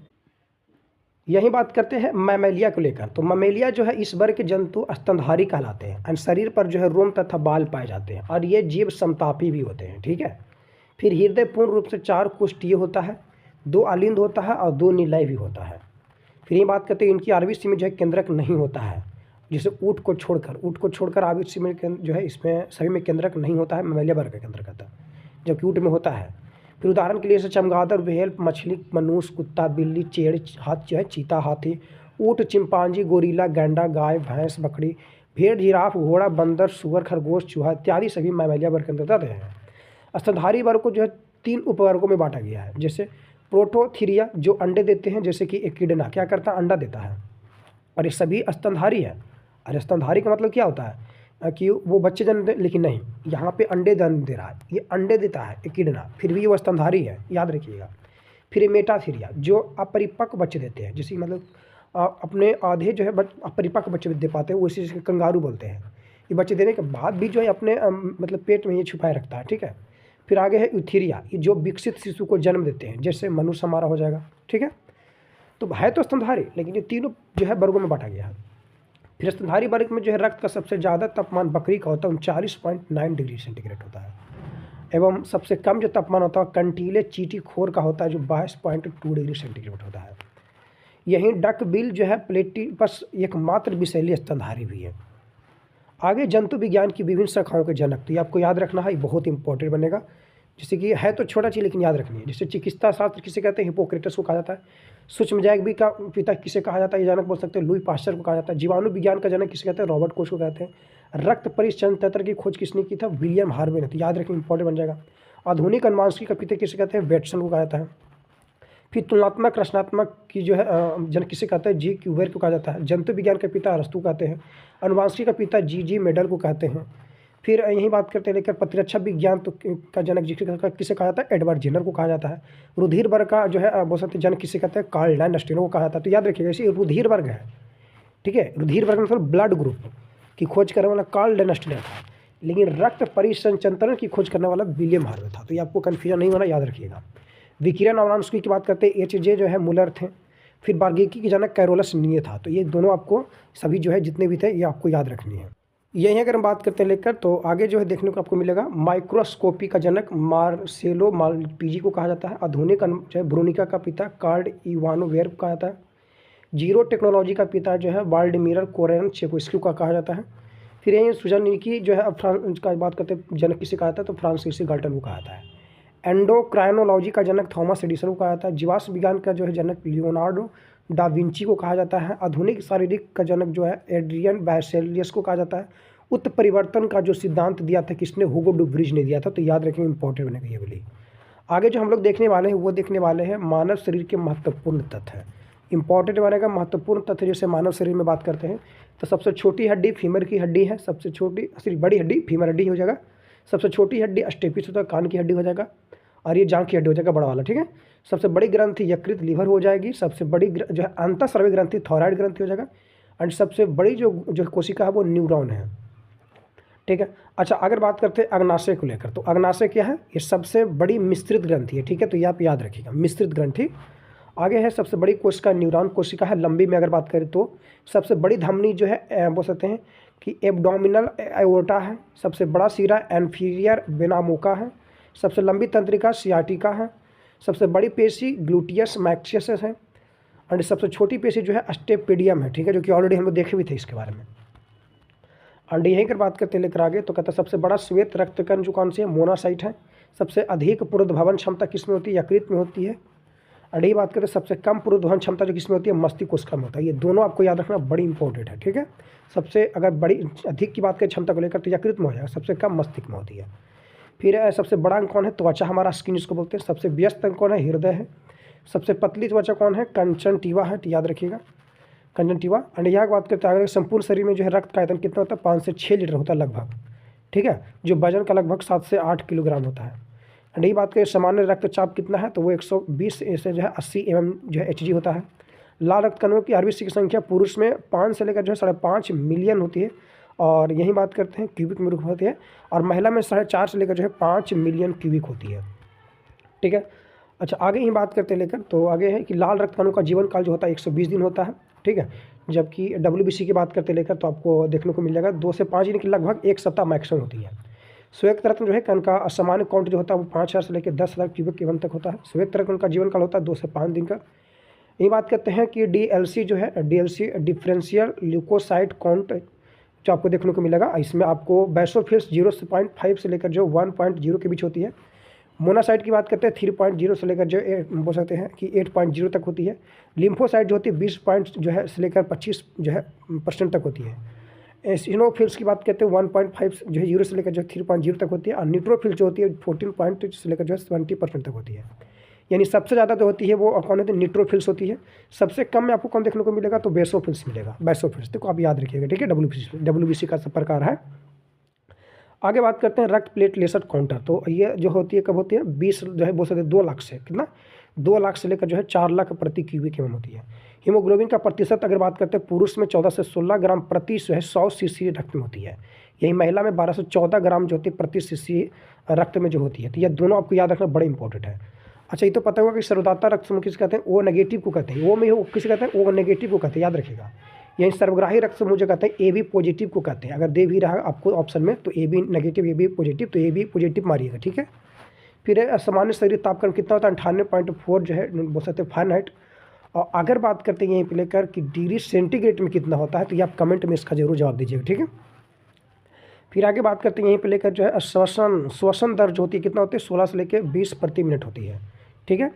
एंड दंत की बात करते हैं लेकर, तो दंत सूत्र का बेस क्या होता है? 2 दिन की 21-23/21 × 2 होती है, जो कि 32 हो जाएंगे। बच्चे वाला कितना हो जाएगा? 212/212 × 2। ये जो है दंत सूत्र का सूत्र है, ठीक है, दंत सूत्र निकालने का। मस्तिष्क का भार तो पता ही होगा 1400 किलोग्राम होती है, मतलब लगभग में। क्रेनियल तंत्रिकाओं की संख्या कितनी होती है? 11 जोड़ी होती है। स्पाइनल तंत्रिकाओं की संख्या कितनी होती है? 31 जोड़ी होती है। इनका सेरकू का इसी को बोलते हैं, तो याद रखें, इंपॉर्टेंट बनेगा, ये प्रश्न पूछा भी गया है। सामान्य हृदय दर कितना होता है? 72 से 75 मिनट जो है बोल सकते हैं एक तरह से होती है, तो नॉर्मल सी बात है, आपको पता ही होगा। फिर आगे ही बात करते हैं लेकर कि सामान्य नाड़ी दर कितना होता है? 72 मिनट प्रति मिनट होती है। गैस्ट्रिक जूस का पीएच मान कितना होता है? 1.4 होता है, जो कि एक तरह से अम्लीय होती है, बहुत ज़्यादा। मूत्र का पीएच मान 6.0 होती है, ठीक है। और रक्त का पीएच मान 7.4 होता है, जो कि एक तरह से क्षारीय होती है। पैक्रियाटिक जूस का पीएच मान कितना होता है? 8.5, यानी कि एक तरह से जो है क्षारीय होती है। शरीर में कुल अस्थियों की संख्या कितनी है? 206।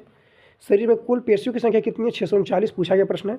लार का पीएच मान कितना होता है? 6.8 होता है, लगभग एक तरह से उदासीन और मतलब कि अम्लीय ही होती है। शरीर में कुल भार में जो है जल का प्रतिशत कितना होता है? 65%। ऐसे यहाँ पे 65 दिया, तो ऐसे लगभग 70 होता है, 65 से 70 भी याद रखिएगा, तो कोई दिक्कत नहीं है। अगर जल के 65% दिया तो ठीक है, ऐसे ऑक्सीजन उसमें 70% तक रहती है। अच्छा, आगे हम बात करते हैं लेकर, तो चिकित्सा संबंधित आविष्कार दिए गए हैं, तो ये आप ध्यान से देखिएगा। इसमें आविष्कार भी देखेंगे, मजे तरीके से इसको याद करेंगे।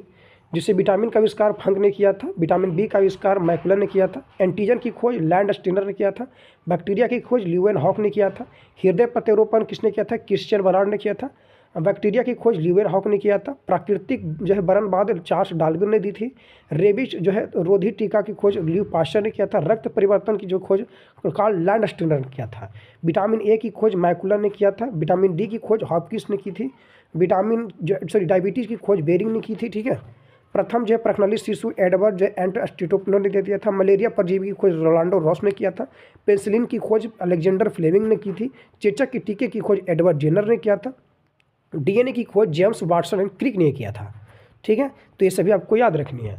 आगे ही बात करते हैं लेकर इसमें, तो रेबीज की टीके की खोज जो है लुई पास्चर ने किया था, डीएनए की खोज जेम्स वाटसन क्रिक ने किया था, रक्त परिसंचरण को लाक कॉन्स्टेंट ने दिया था, जंपिंग जीन के सिद्धांत बार जो है ये माइकल टोंक ने दिया था, टीबी बैक्टीरिया की खोज रॉबर्ट कोच ने किया था, गर्भ निरोधक गोलियां की जो खोज है पिनकस ने की थी, तो ये सभी आपको याद रखनी है।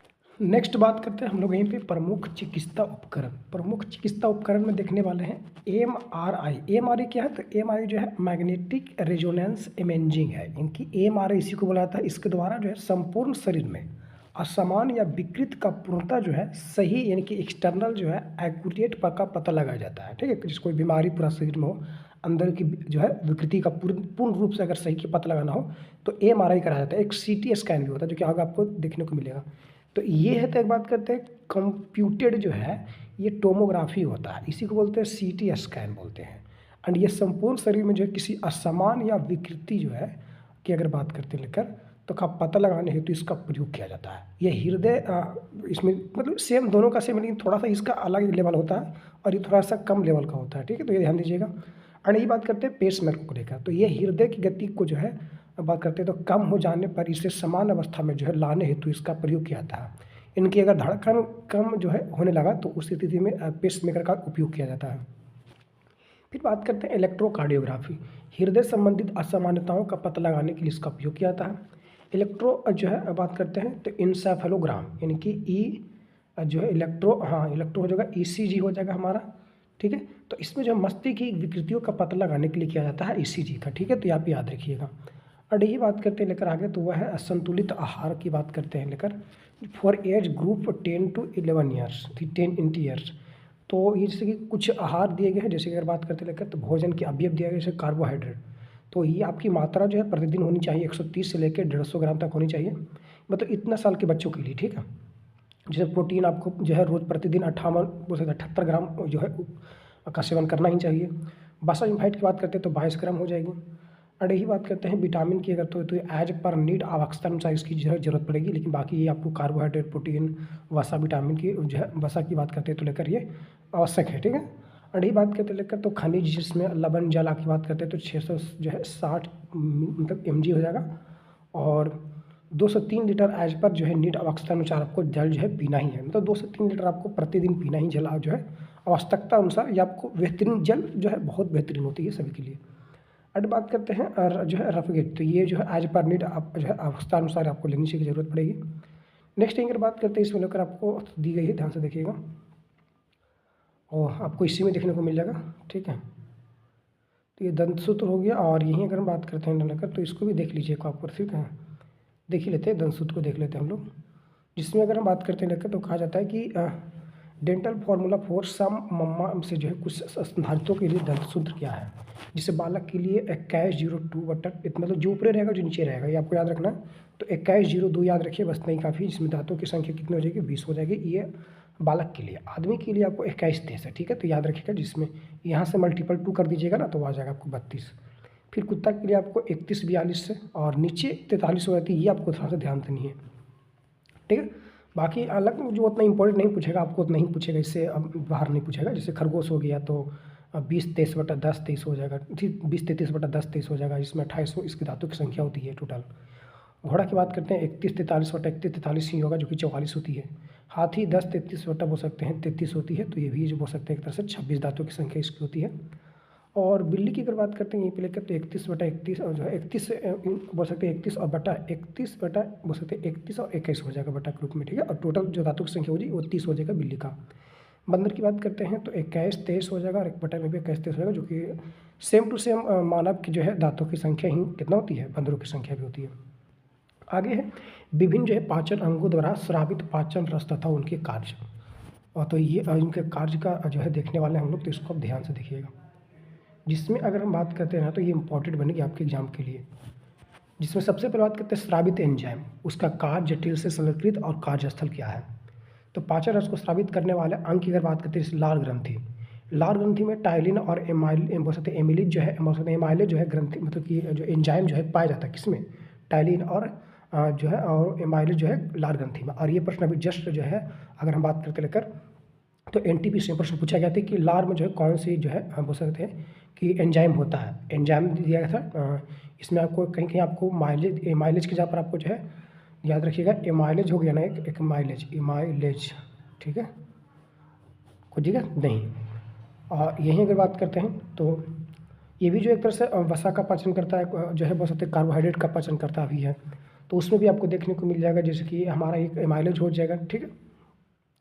और यहीं पे माल्टोज भी दे दिया रहेगा इसमें आपको, और भी सारे इसमें जो है जैसे कि ट्रिप्सिन दिया जाएगा, रेनिन दिया जाएगा। और इस प्रकार से प्रश्न पूछा भी गया था, एक जैसे लाइपेज दिया गया था, ठीक है, लाइपेज दिया गया था। तो लाइपेज और एंजाइम में बहुत कन्फ्यूजन हो जाएगा आपको, तो याद रखिएगा एमाइलेज होती तो होती है, साथ साथ टाइलिन होती है, ठीक है।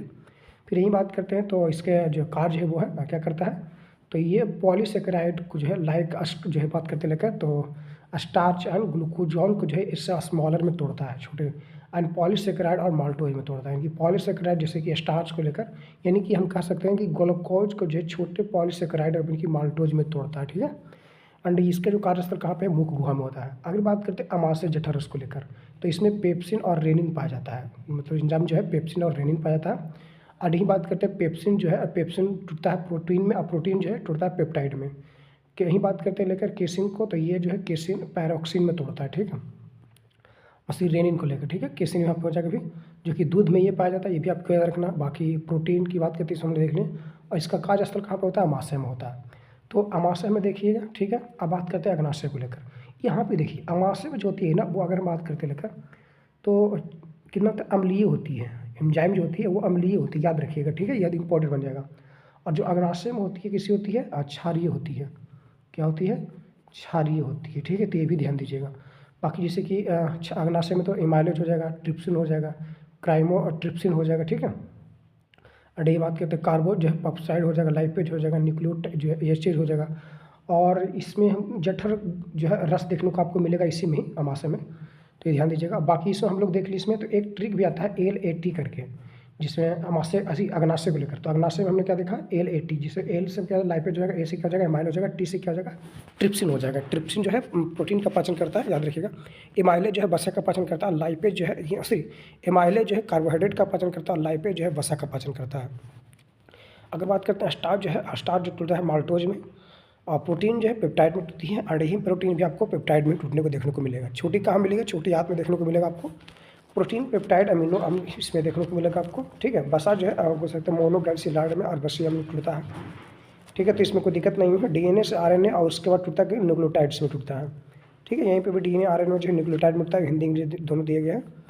अच्छा, यहीं अगर बात करते हैं लेकर आगे को, तो वो है आंतरिक जो है अंतरा बोल सकते हैं आंतरीय रसा, जिसमें आपको maltose, lactose, sucrose, lipase, nuclease, dipeptide, phosphatase, ठीक है, ये सभी आपको देखने को मिलेगा, जिसमें अगर माल्टोज जो है ग्लूकोज में टूटता है, ठीक है, लैक्टोज ग्लूकोज में, तो इसमें कोई दिक्कत नहीं है आपको।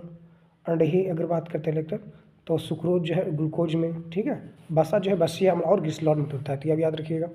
न्यूक्लिक अम्ल बार न्यूक्लियोटाइड से मिलकर बनता है, न्यूक्लियोटाइड बार शर्करा बनता है, ठीक है, ये भी याद रखिए, मतलब टूटता है एक तरह से आगे चलकर। डाइपेटाइड अमीनो में टूटता है, न्यूक्लियोटाइड नाइट्रोजन क्षार और राइबोज में टूटता है, ये देखने को आपको मिलेगा छोटी हाथ पे। यही बात करते हैं आगे को लेकर, तो आगे यकृत की। यकृत में अगर बात करते हैं तो पित्त लवण, जो बसा से बसीय अम्ल और बसा गोली को टूटेगा, जो कि देखने को कहाँ मिलेगा आपको, छोटी अम्ल में देखने को मिलेगा, ठीक है। आगे ही बात करते हैं तो दी गई कुछ जानवरों के श्वसन अंग, जैसे कि बात करते हैं लेकर हुमन, मनुष्य, पक्षी एवं छिपकली का, तो ये फेफड़े द्वारा इसका जो है श्वसन होता है। केचुआ का पदार्थ है त्वचा के द्वारा होता है, स्किन के द्वारा बोल सकते हैं एक तरह से। मछली, झींगा व सीप का जो होता है गिल के द्वारा होता है। और टिड्डे, मक्खी, तिलचट्टे का जो होता है वो श्वास नली द्वारा होता है, यानी कि ट्रेके के द्वारा होता है। प्रश्न पूछा भी जाता है। प्रोटोजोआ जो जिसमें अमीबा पैरामीशियम आता है देखने को, इसका जो होती है ना, वो अगर बात करते हैं लेकर, तो प्लाज्मोडियम पतली झिल्ली, ठीक है, ये आपको देखने को मिलेगा, तो याद रखिएगा। अंड आगे ही बात करते हैं लेकर, तो है जलीय जो है जीवों में श्वसन क्या है। तो जलीय जीवों में श्वसन की अगर बात करते हैं तो ध्यान दीजिएगा, जिसमें हम लोग देखेंगे यहाँ से जलीय जीवों में श्वसन। तो श्वसन अंग क्या है, तो शरीर की सतह पर, जैसे श्वसन की विधि शरीर की सतह ही संबंध, उदाहरण जैसे स्पंज और कोए जो है लेटरेटर, इसकी जो अगर बात करें श्वसन की जो विधि होती है, इनकी श्वसन जो होता है वो शरीर की सतह ही होती है। जैसे मछली का क्या होता है, तो मछली का होता है गलफड़े होता है श्वसन अंग, ठीक है, इनकी शाखीय श्वसन होती है। और यही लिमुलस की, इनकी राजा केकड़ा की बात करते हैं तो बुक जो है गलफड़े होती है, बुक गलफड़े श्वसन का ही देखने को आपको मिलेगा। और अगर और कुछ बात करते हैं लेकर इसमें, तो जैसे कि जो है एनेलिडा, इनकी उभयचर वाले को, ठीक है। और यही बात करते हैं उभयचर में जो होती है वो त्वचा के द्वारा होता है, इनका श्वसन है, इनकी तो बस एक तरह से स्किन हो जाएगा, त्वचीय श्वसन हो जाएगा। कीट की बात करते हैं तो बताएं ट्रेकिया के द्वारा से, इनकी श्वसन नालिका के द्वारा होता है, ठीक है, याद रखिएगा। अधिकांश जो ट्रिपॉड होते हैं ना, वो उसका जो श्वसन होता है वो फेफड़े के द्वारा होता है, लंग्स के द्वारा, फुसफुसीय श्वसन हो जाएगा। मकड़ी और बिच्छी का जो होता है, बिच्छू का, वो भूख लंग होता है, यानी ये इसका श्वसन देखने को आपको मिल जाएगा, ठीक है। आगे ही बात करते हैं तो देखने को आपको मिल जाएगा वो फेफड़े की संरचनात्मक और क्रियात्मक कोशिकाएं क्या है। तो देखिए ध्यान से, अगर हम इसमें बात करते हैं लेकर, तो बहुत इंपॉर्टेंट बन गया, यहाँ से प्रश्न पूछे जाते हैं। जो श्वसन की क्रिया में जो अंदर ली गई गैस है, तो हम लोग ऑक्सीजन के 21% लेते हैं, छोड़ते कितना है, 17% छोड़ते हैं, यानी 4% यहाँ पे कंप्रोमाइज हो गया, यानी 4% हम जो है ऑक्सीजन रख लेते हैं और 17% ही छोड़ते हैं। फिर 78% नाइट्रोजन लेते हैं और 78% ही छोड़ते हैं। फिर आगे कार्बन डाइऑक्साइड का 0.03% लेते हैं, जबकि छोड़ते कितना है, 4% छोड़ते हैं। अब ये इंपॉर्टेंट कैसे बने, कैसे प्रश्न पूछेगा डायरेक्ट आपका प्रश्न पूछेगा कि ऐसा इनमें से कौन जो है, अगर बात करते हैं लेकर, तो हम जो है जितना मतलब लेते हैं उतना ही छोड़ा जाता है।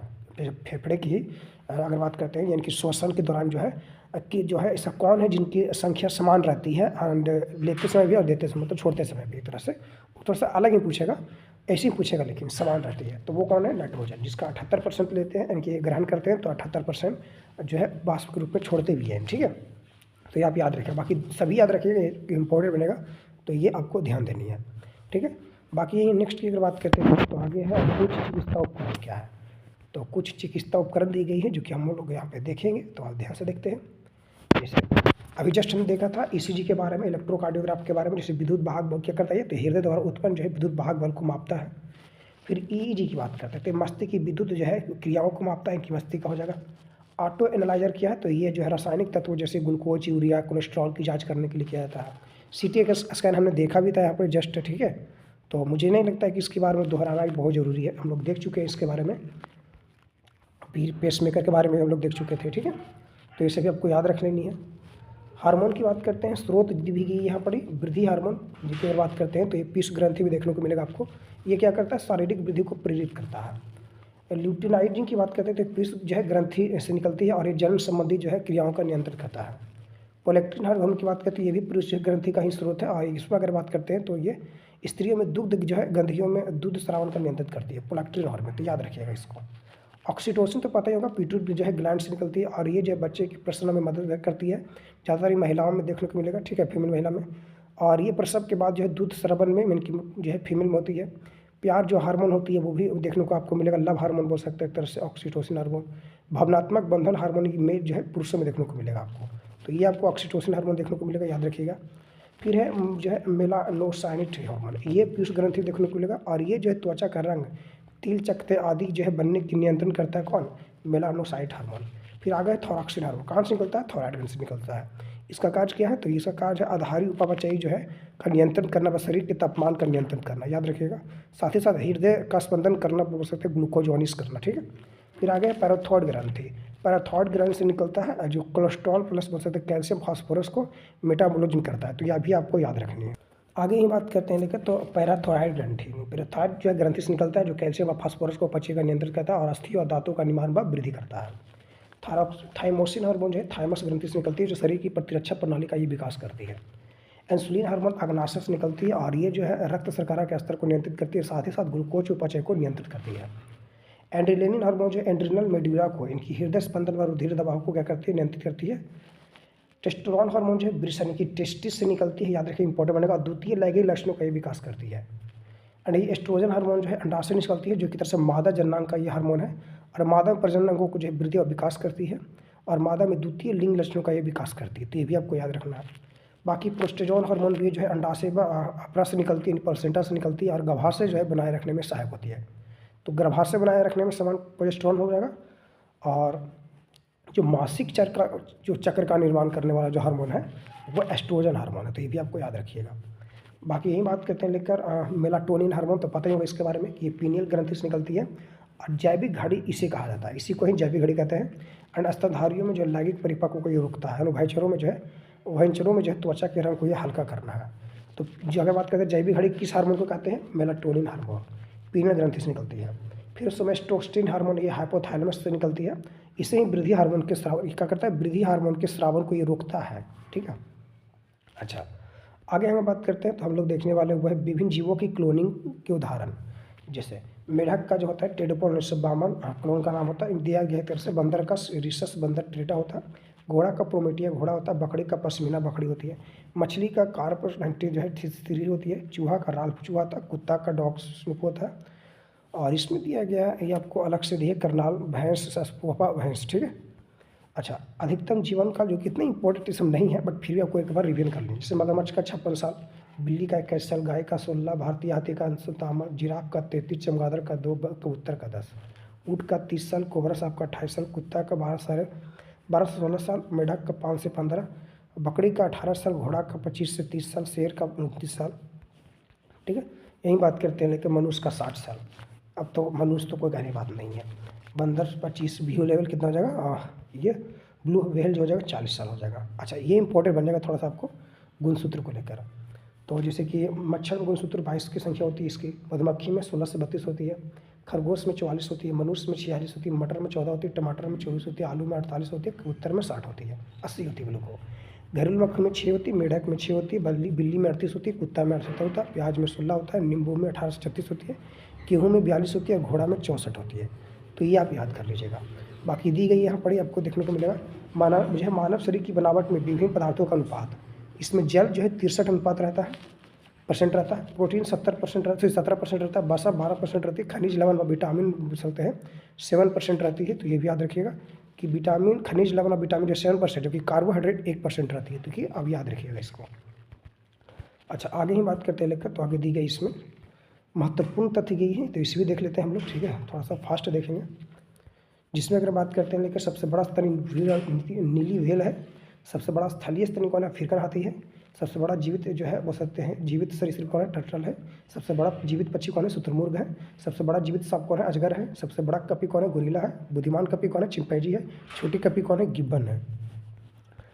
अभी बात करते हैं लेकर सबसे छोटा उड़ान जो है उड़ानहीन पक्षी कौन सी है, कीवी है, सबसे बड़ा मेढक कौन है, राना गलीथिन है, सबसे बड़ा मोलस्का दैत्य स्क्विड है, सबसे छोटा पक्षी हैमिंग बर्ड है, सबसे प्रारंभिक हेल्मथिज कौन है, प्लेनेरिया है, सबसे तेज दौड़ने वाला प्राणी कौन है, चीता है, सबसे तेज दौड़ने वाला जो प्राणी कौन है, स्पाइड टेल्डस स्विफ्टेड है। फिर यही बात करते लेकर, तो आगे देखने को मिलेगा आपको सबसे ऊंचा स्तनी कौन है, किसका होता है, जिराफ का होता है, सबसे बड़ा वायरस कौन है, पॉक्स वायरस है, सबसे बड़ी ग्रंथि किसकी होती है, यहाँ पे सबसे बड़ी ग्रंथि देखिए यकृत देना चाहिए था, टाइपिंग मिस्टेक है। सबसे बड़ी अस्थि कौन सी है, फीमर की होती है, ठीक है, जांघ की हड्डी इसको बोल सकते हैं। आगे विज्ञान की प्रमुख शाखा इंपॉर्टेंट बनेगी, याद रख लीजिए इसको। एस्ट्रोलॉजी जो है ये मानव बोल सकते जीवन पर नक्षत्रों के प्रभाव का अध्ययन करता है। एक्वेस्टिक के द्वारा जो है जीवन बोल सकते ध्वनि से संबंधित अध्ययन की जाती है। मानव विकास का अध्ययन जो है एंथ्रोपोलॉजी के द्वारा किया जाता है। खगोलीय पिंडों का जो अध्ययन है वो एस्ट्रोनॉमी के द्वारा किया जाता है, याद रखिएगा। नींद का अध्ययन जो है हिप्नोलॉजी के द्वारा किया जाता है। क्लिनिक का बोल सकते क्लिनिक तथा घून का अध्ययन जो है एक्रोलॉजी के द्वारा किया जाता है। एस्ट्रोफिजिक्स का जो अध्ययन है वो आप बोल सकते हैं कि आकाशीय पिंडों के भौतिक और रासायनिक गुणों का अध्ययन जो है एस्ट्रोफिजिक्स के द्वारा किया जाता है। और बोल सकते हैं कि घासों का अध्ययन जो है एग्रोस्ट्रोलॉजी के द्वारा की जाती है, ठीक है। अच्छा, आगे ही बात करते हैं लेकर, तो ध्यान दीजिएगा जिसमें दी गई है कि हड्डियों के जोड़ने का अध्ययन क्या करता है, आर्थोलॉजी करता है, इंपॉर्टेंट बन जाएगा। बायोमेट्री जो है ये गतिविधियों के द्वारा जंतुओं का अध्ययन करता है। कैनकोलॉजी जो है सीप, शंख और सीपी जो है इत्यादि का अध्ययन करता है। कार्डियोलॉजी जो है हृदय तथा उससे संबंधित रोगों का अध्ययन करता है। क्रोनोलॉजी जो है काल निर्धारण का अध्ययन करता है। क्रिमिनोलॉजी जो अपराधियों का जो है अध्ययन करता है। सिरामिक्स जो है मिट्टी के बर्तनों बनाने की कला तथा इससे संबंधित विज्ञान का जो है अध्ययन करता है। कीमोथेरेपी जो है रासायनिक यौगिक से रोगों के जो है उपचार की तकनीक का जो है बोल सकते हैं अध्ययन करता है। साइटोलॉजी जो जैविक कोशिकाओं के जन्म एवं विकास का अध्ययन करता है। फिर यहीं की बात करते हैं लेकिन क्या जो है कैल्सीथेनिक्स ये रौद्र एवं शक्ति जो है संवर्धन की कला का अध्ययन करता है। कॉस्मोलॉजी जो है समस्त ब्रह्मांड का अध्ययन करता है। क्रोमेटोलॉजी जो है विभिन्न रंगों का अध्ययन करता है। क्रायोजेनिक्स जो है निम्न ताप के विभिन्न जो है अनुप्रयोगों का अध्ययन करता है। इथिक्स जो है नीति या बोल सकते हैं नीति का या बोल सकते आचार का अध्ययन करता है। डेमोग्राफी जो है ये मनुष्य के जैव एवं सामाजिक स्थिति का अध्ययन करता है। कार्टोग्राफी जो है नक्शा बनाने की कला है। एम्ब्रियोलॉजी जो है भ्रूण विकास का अध्ययन करता है, इंपॉर्टेंट बन जाएगा। एंथोलॉजी जो मनुष्य जाति के परस्पर संबंध तथा इनकी विशेषताओं का क्या करता है, अध्ययन करता है। फिर अगर यही बात करते हैं लेकर एटियो जो है लॉजी, तो ये रोगों कारण को अध्ययन करता है। एंटोमोलॉजी जो है कीटों की विभिन्न प्रजातियों का अध्ययन करता है, इंपॉर्टेंट बन जाएगा। यानी कीटों का अध्ययन करता है एंटोमोलॉजी। एपिडेमियोलॉजी जो है ज्ञान का अध्ययन करता है। जीनेटिक्स जो है वंशागत गुणों का अध्ययन करता है, इंपॉर्टेंट बन जाएगा।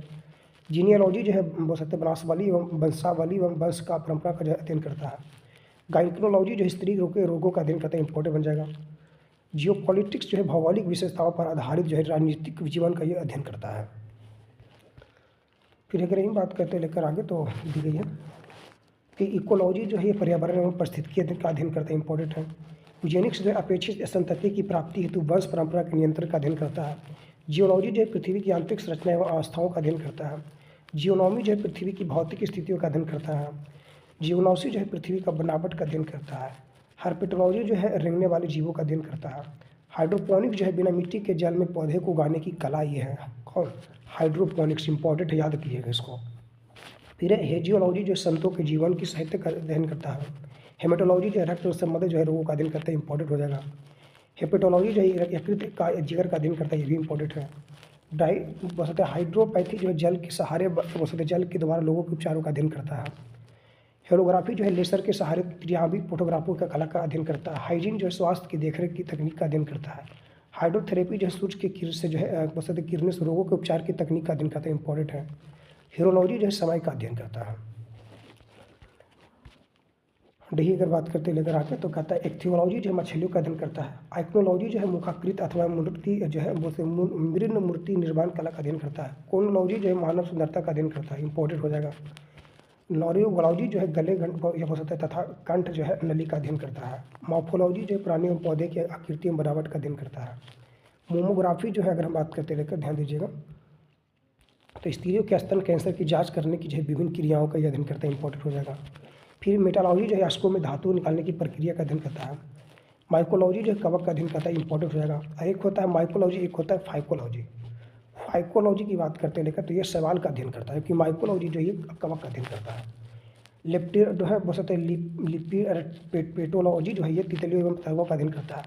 निम्नोलॉजी जो है मीठे जल में उगने वाले सूक्ष्म जो है वनस्पतियों का ये अध्ययन करता है। और भी है, देखते हैं हम लोग थोड़ा सा फास्ट में देखेंगे। जिसे बात करते हैं जो है लिथोग्राफी, ये शिला तथा पत्थर का अध्ययन करता है। जो बात करते हैं मेटियोरोलॉजी जो है मौसम का अध्ययन करता है। बायोलॉजी जो है मांसपेशियों का अध्ययन करता है, इंपॉर्टेंट हो जाएगा। ठीक है, इंपॉर्टेंट बता रहे हैं उसको आप रट लीजिएगा, बाकी कुछ ऐसे होंगे उसको आपको स्किप भी करनी, पूरी रट्टे नहीं मारते रहनी आपको, कुछ छोड़ना भी इसमें, ठीक है, क्योंकि पूरा याद कीजिएगा तो ऐसा संभव हो जाएगा। फिर मिथोलॉजी जो है पौराणिक कथाओं का अध्ययन करता है। मेट्रोलॉजी माप में संबंध जो है बस विभिन्न प्रक्रियाओं का अध्ययन करता है। निमेटोलॉजी जो है गोलक्रीन का अध्ययन करता है, इंपॉर्टेंट हो जाएगा। नेफ्रोलॉजी जो गुर्दा वृक्क की अध्ययन करता है, इंपॉर्टेंट हो जाएगा। नेफ्रोलॉजी जो है बादलों के अध्ययन करता है। नोमोलॉजी जो है कानून का अध्ययन करता है। यही बात करते हैं न्यूरोलॉजी जो है मस्तिष्क एवं स्नायु तंत्र मतलब इनके रोगों का अध्ययन करता है, इंपॉर्टेंट है। न्यूरोलॉजी जो है पक्षियों के घोंसलों का अध्ययन करता है। मिर्मिकोलॉजी जो है चींटियों का अध्ययन करता है, इंपॉर्टेंट हो जाएगा मेर्मिकोलॉजी। मेस्टोलॉजी जो है सीना तथा बोल सकते हैं निपल्स का अध्ययन करता है। न्यूमरोलॉजी जो संख्याओं का अध्ययन करता है। ओडोंटोलॉजी जो है दांतों का अध्ययन करता है, इंपॉर्टेंट हो जाएगा। ओकोलॉजी जो है कैंसर बोल सकते हैं ट्यूमर का अध्ययन करता है, इंपॉर्टेंट हो जाएगा ये भी। और बोल सकते हैं ओर्कोलॉजी जो है पक्षी बोल सकते हैं जीवन के अध्ययन करते हैं, इंपॉर्टेंट है। ऑप्टोलॉजी जो है कान का अध्ययन करता है। बोल सकते हैं ऑप्टिकस जो है प्रकाश के स्वभाव एवं गुणों का ये अध्ययन करता है। यहीं पर बात करते हैं लेकर तो आर्थोमोलॉजी या आँख तथा समग्र रोगों का अध्ययन करता है। ऑटोलॉजी जो है अस्तित्व के लक्षण का अध्ययन करता है। और बात करते हैं ऑटोराइनोलॉजी जो है नाक कान तथा गले का अध्ययन करता है। ऑर्गेनाइकोलॉजी जो है भ्रूणावस्था में जीवों के विभिन्न जो है अंगों के विकास का अध्ययन करता है। पैथोलॉजी जो है रोगों के कारण एवं निदान का अध्ययन करता है, इंपॉर्टेंट हो जाएगा। सेफोलॉजी जो चुनाव में जनमत के झुकाव का अध्ययन करता है। साइक्रेटी जो है मस्तिष्क रोग तथा इनके निदान का अध्ययन करता है। पीडियाट्रिक्स जो है ये बच्चे तथा इनसे संबंधित जो बीमारियों का अध्ययन करता है। ठीक, यही बात करते हैं न्यूमैटिक्स जो है ये गैसों का अध्ययन करता है, इंपॉर्टेंट बन जाएगा। पेड़ वही बात करते हैं लेकर पेडागॉगी जो है ये अध्यापन विद्या का अध्ययन करता है। यही बात करते हैं लेकर पेडालॉजी जो है मिट्टी का अध्ययन करता है, इंपॉर्टेंट हो जाएगा। यही फिलोलॉजी जो है भाषा विज्ञान का अध्ययन करता है।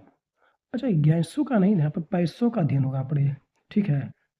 ये थोड़ा सा न्यूमैट्रिक्स सिक्का यहाँ पे देना चाहिए अभी, ठीक है, ये भी हो सकता है।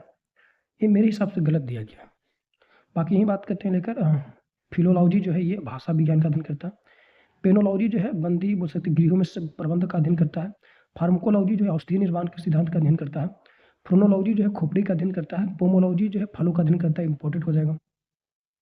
यही बात करते हैं तो थिसियोलॉजी जो है क्षय रोग का अध्ययन करता है। पेट्रोलॉजी जो है शिला पत्थर की उत्पत्ति का अध्ययन करता है, इंपॉर्टेंट हो जाएगा। पेलियोलॉजी जो है प्राचीन शिलाकों का अध्ययन करता है। यही फोटोलॉजी जो है प्रकाश का अध्ययन करता है। साइक्नोलॉजी जो है साथ साथ उगने वाले प्रजातियों का परिस्थिति का अध्ययन करता है। सोरोलॉजी जो है छिपकलियों का अध्ययन करता है, इंपॉर्टेंट हो जाएगा। फासोलॉजी जो है औषधि की मात्रा के प्रयोगों का ये अध्ययन करता है। फोनेटिक्स जो है स्वर की ध्वनि एवं उनके उच्चारण का ये अध्ययन करता है। यही अगर बात करते लेगा आगे तो कहता है प्लामोलॉजी जो है प्लामोलॉजी जीवाणु की कोशिकाओं का अध्ययन करता है। प्लाज्मोलॉजी टैक्सोनॉमी जो है ये समानता एवं असमानता के सिद्धांत पर आधारित पौधे के जो वर्गीकरण का ये अध्ययन करता है, जो कि बहुत इंपॉर्टेंट है। आगे हम लोग देखने वाले हैं महत्वपूर्ण मुख्यालय। कुछ बोर्ड दिए गए, उसका मुख्यालय दिएगा। जैसे कॉफी बोर्ड कहाँ पर है, बेंगलुरु कर्नाटक में, ये प्रश्न पूछा भी जाता है। रबड़ बोर्ड कहाँ पर हो जाएगा, कोट्टायम केरल में हो जाएगा। चाय बोर्ड कहाँ पर हो जाएगा, कोलकाता पश्चिम बंगाल में हो जाएगा। इंपॉर्टेंट है, प्रश्न पूछा गया, याद रखिएगा। अच्छा, यहीं अगर बात करते हैं लेकर तंबाकू बोर्ड गुंटूर जो है गुंटूर आंध्र प्रदेश में है। मसाला बोर्ड कोची केरल में है। भारतीय अंगूर प्रसंस्करण बोर्ड कहाँ पे है, पुणे महाराष्ट्र में है। राष्ट्रीय मांस एवं कुक्कुट जो है प्रसंस्करण बोर्ड कहाँ पड़ी है, दिल्ली में है। राष्ट्रीय मत्स्यिकी जो है बोर्ड कहाँ पड़ी है, विकास बोर्ड हैदराबाद में। एंड केंद्रीय रेशम बोर्ड कहाँ पे है, केरल में, सॉरी बेंगलुरु में, ठीक है। अच्छा, आगे जो आपको देखने को मिलेगा वो आपको देखने को मिलेगा पौधे में लगने वाले महत्वपूर्ण रोग। जैसे गेहूं का स्थल खंड रोग होता है स्टील होगी टीसी के कारण। गेहूं का काला कीट जो होता है वो पैक्सिमिया ग्रेमिनिक्स जो है ट्रिसिस के कारण होती है। गेहूं का चूर्ण सीता जो होता है इराइफी ग्रेमिनिक्स के कारण होती है। आलू का जो पूर्व अंगवारी रोग होता है वो अल्टरनेरिया सोलने के कारण होता है। आलू का वाट रोग जो होता है सिनकीट्रियम इन्वोवाइक्टो जो है टिकम के कारण होता है, एंडोवाइक्टम के कारण। फिर आलू की विलंबित अंगमारी जो होती है फाइटोफेक्टोम इन्फेक्शंस के कारण होती है। देखिए थोड़ा सा बोलने में होगा आगे पीछे, तो ये ध्यान दीजिएगा आप लोग। फिर गन्ना का लाल जो बिगलर होता है वो बोल सकते हैं कोले प्रोटाइकम जो है फाल्टेम केक्टम की तरह होता है। मूंगफली का टीका रोग जो है सर्कोस्पोरा बोल सकते हैं परसोनेटा के द्वारा होता है। क्रूसीफेरा का जो है मृदु रोमेल सीता जो रोग होता है वो पुनरो जो है बोल सकते हैं कि पेनोरोस्पोराउरा जो है पैरासाइटे के द्वारा होती है। क्रूसीफेरा का जो है सफ़ेद कीट जो होती है एल्ब्यूडम जो है कैनेडिडी के द्वारा होती है। बाजरा का एक और जो होता है कैलिवेस्पियस सुपर जो है फॉर्सिस के द्वारा होती है। बाजरा का मृदु रोमिल जो असिता रोग होती है वो एस्केलेरो अस्पोरा ग्रेमिनिकोला के द्वारा होती है। बाजरा का जो ग्रीन एयर रोग होती है वो एस्केलेरो अस्पोरा जो है ग्रेमिकोल के द्वारा होती है। राई का एक और जो रोग होती है कैलिवेस्पियस परपुरिया के द्वारा होती है। और ये इतना इंपॉर्टेंट नहीं है क्योंकि पूछा भी कम ही जा सकता है। आगे ये बात की, इसलिए इसको एक बार देखिएगा, ज़्यादा नहीं देखनी, ठीक है। याद हुआ तो याद हुआ, नहीं तो आगे बढ़ जानी है। Brown leaf spot of rice जो है ये हेलमिथोस्पोरियम जो है ओराइजी के द्वारा होती है। आलू का मौजिक रोग पोटोटो जो है वायरस बाई के द्वारा होती है, इंपॉर्टेंट बन जाएगा। बंकी टॉप ऑफ जो बनाना का रोग होती है बनाना वायरस ये फर्स्ट के द्वारा होती है। फूलगोभी का मौजिक रोग इंपॉर्टेंट हो जाएगा, फूलगोभी मौजिक वायरस के द्वारा होती है। तंबाकू का मौजिक रोग टोबैको मौजिक वायरस के द्वारा इंपॉर्टेंट हो जाएगा। गाजर का लाल पत्ती रोग होती है, गाजर लाल पत्ती वायरस का। नींबू में लीफ रोग इंपॉर्टेंट हो जाएगा, कॉपर की कमी कारण इंपॉर्टेंट हो जाएगी। याद रखिएगा कि नींबू में जो लिटिल जो लीफ होती है वो कॉपर की कमी कारण होती है। नींबू में डायबा का रोग हो जाए, कॉपर की कमी इंपॉर्टेंट हो जाएगा। आमल में लीटिल हो जाएगा, जस्ता की कमी कारण हो जाएगा, इंपॉर्टेंट है। धान में खैर रोग तो पता होगा जस्ता की कमी की होती है। मटर में मार्स जो मैग्नीज के कारण होती है, ठीक है, कमी कारण। फूलगोभी में लेकिन जो ब्राउनी होती है वो ब्राउन की कमी कारण होती है। आंवले में आंतरिक नीरकोशिश जो होती है ब्राउन की कमी कारण। चुकंदर में जो हार्ट रोग होता है वो ब्राउन की कमी कारण होती है। बाकी फूलगोभी में जो लिप टेल जो होती है वो मालवीडियम की कमी के कारण होती है। फिर यही बात करते हैं लेकर तो आलू का जो ब्लैक हार्ट रोग होता है वो भंडारण में O2 की कमी के कारण जो आपको देखने को मिलेगा आलू में ब्लैक हार्ट रोग। गेहूं का टुंड रोग होती है वो आपको कैलिनोबैक्टीरियम जो है टिटरी के कारण होती है। सेब गुलाब टमाटर का क्राउनी जो है गॉल होता है वो एग्रोबैक्टीरियम ट्यूबिकॉफ जो है फॉसियस के जो है द्वारा होती है, यानी कि कमी कारण होती है। और टमाटर का साइथिल जो रोग होती है वो आपको स्यूडोमोनास सोलोमेनिसियर्स को जो है द्वारा होती है, तो ये आप ध्यान दीजिएगा। जिसमें क्या और है इसमें देख लेते हैं, जैसे कि आलू का स्वैक रोग जो एस्ट्रोमाइसिस अस्केविज के द्वारा होती है। आलू का साइथिल रोग जो होता है वह स्यूडोमोनास सोलोमेनिसियस फिर जो है सेरस के द्वारा होती है। नींबू का कैकर रोग जो होता है वो जैंथोमोनास सिट्री के द्वारा होती है। धान का अंगमारी रोग होता है वो जैंथोमोनास ओराइजी के द्वारा होती है। तंबाकू का शिथिल रोग जो होता है स्यूडोमोनास सेल्थो जो बोलते हैं सोलेनिस सीरम के द्वारा होती है। और angular leaf spot of cotton जो होती है वह जैंथोमोनास मालवेसियरम के द्वारा ये होती है। आगे मानव हार्मोन तथा उनकी भूमिका देख लेते हैं एक बार बढ़िया से।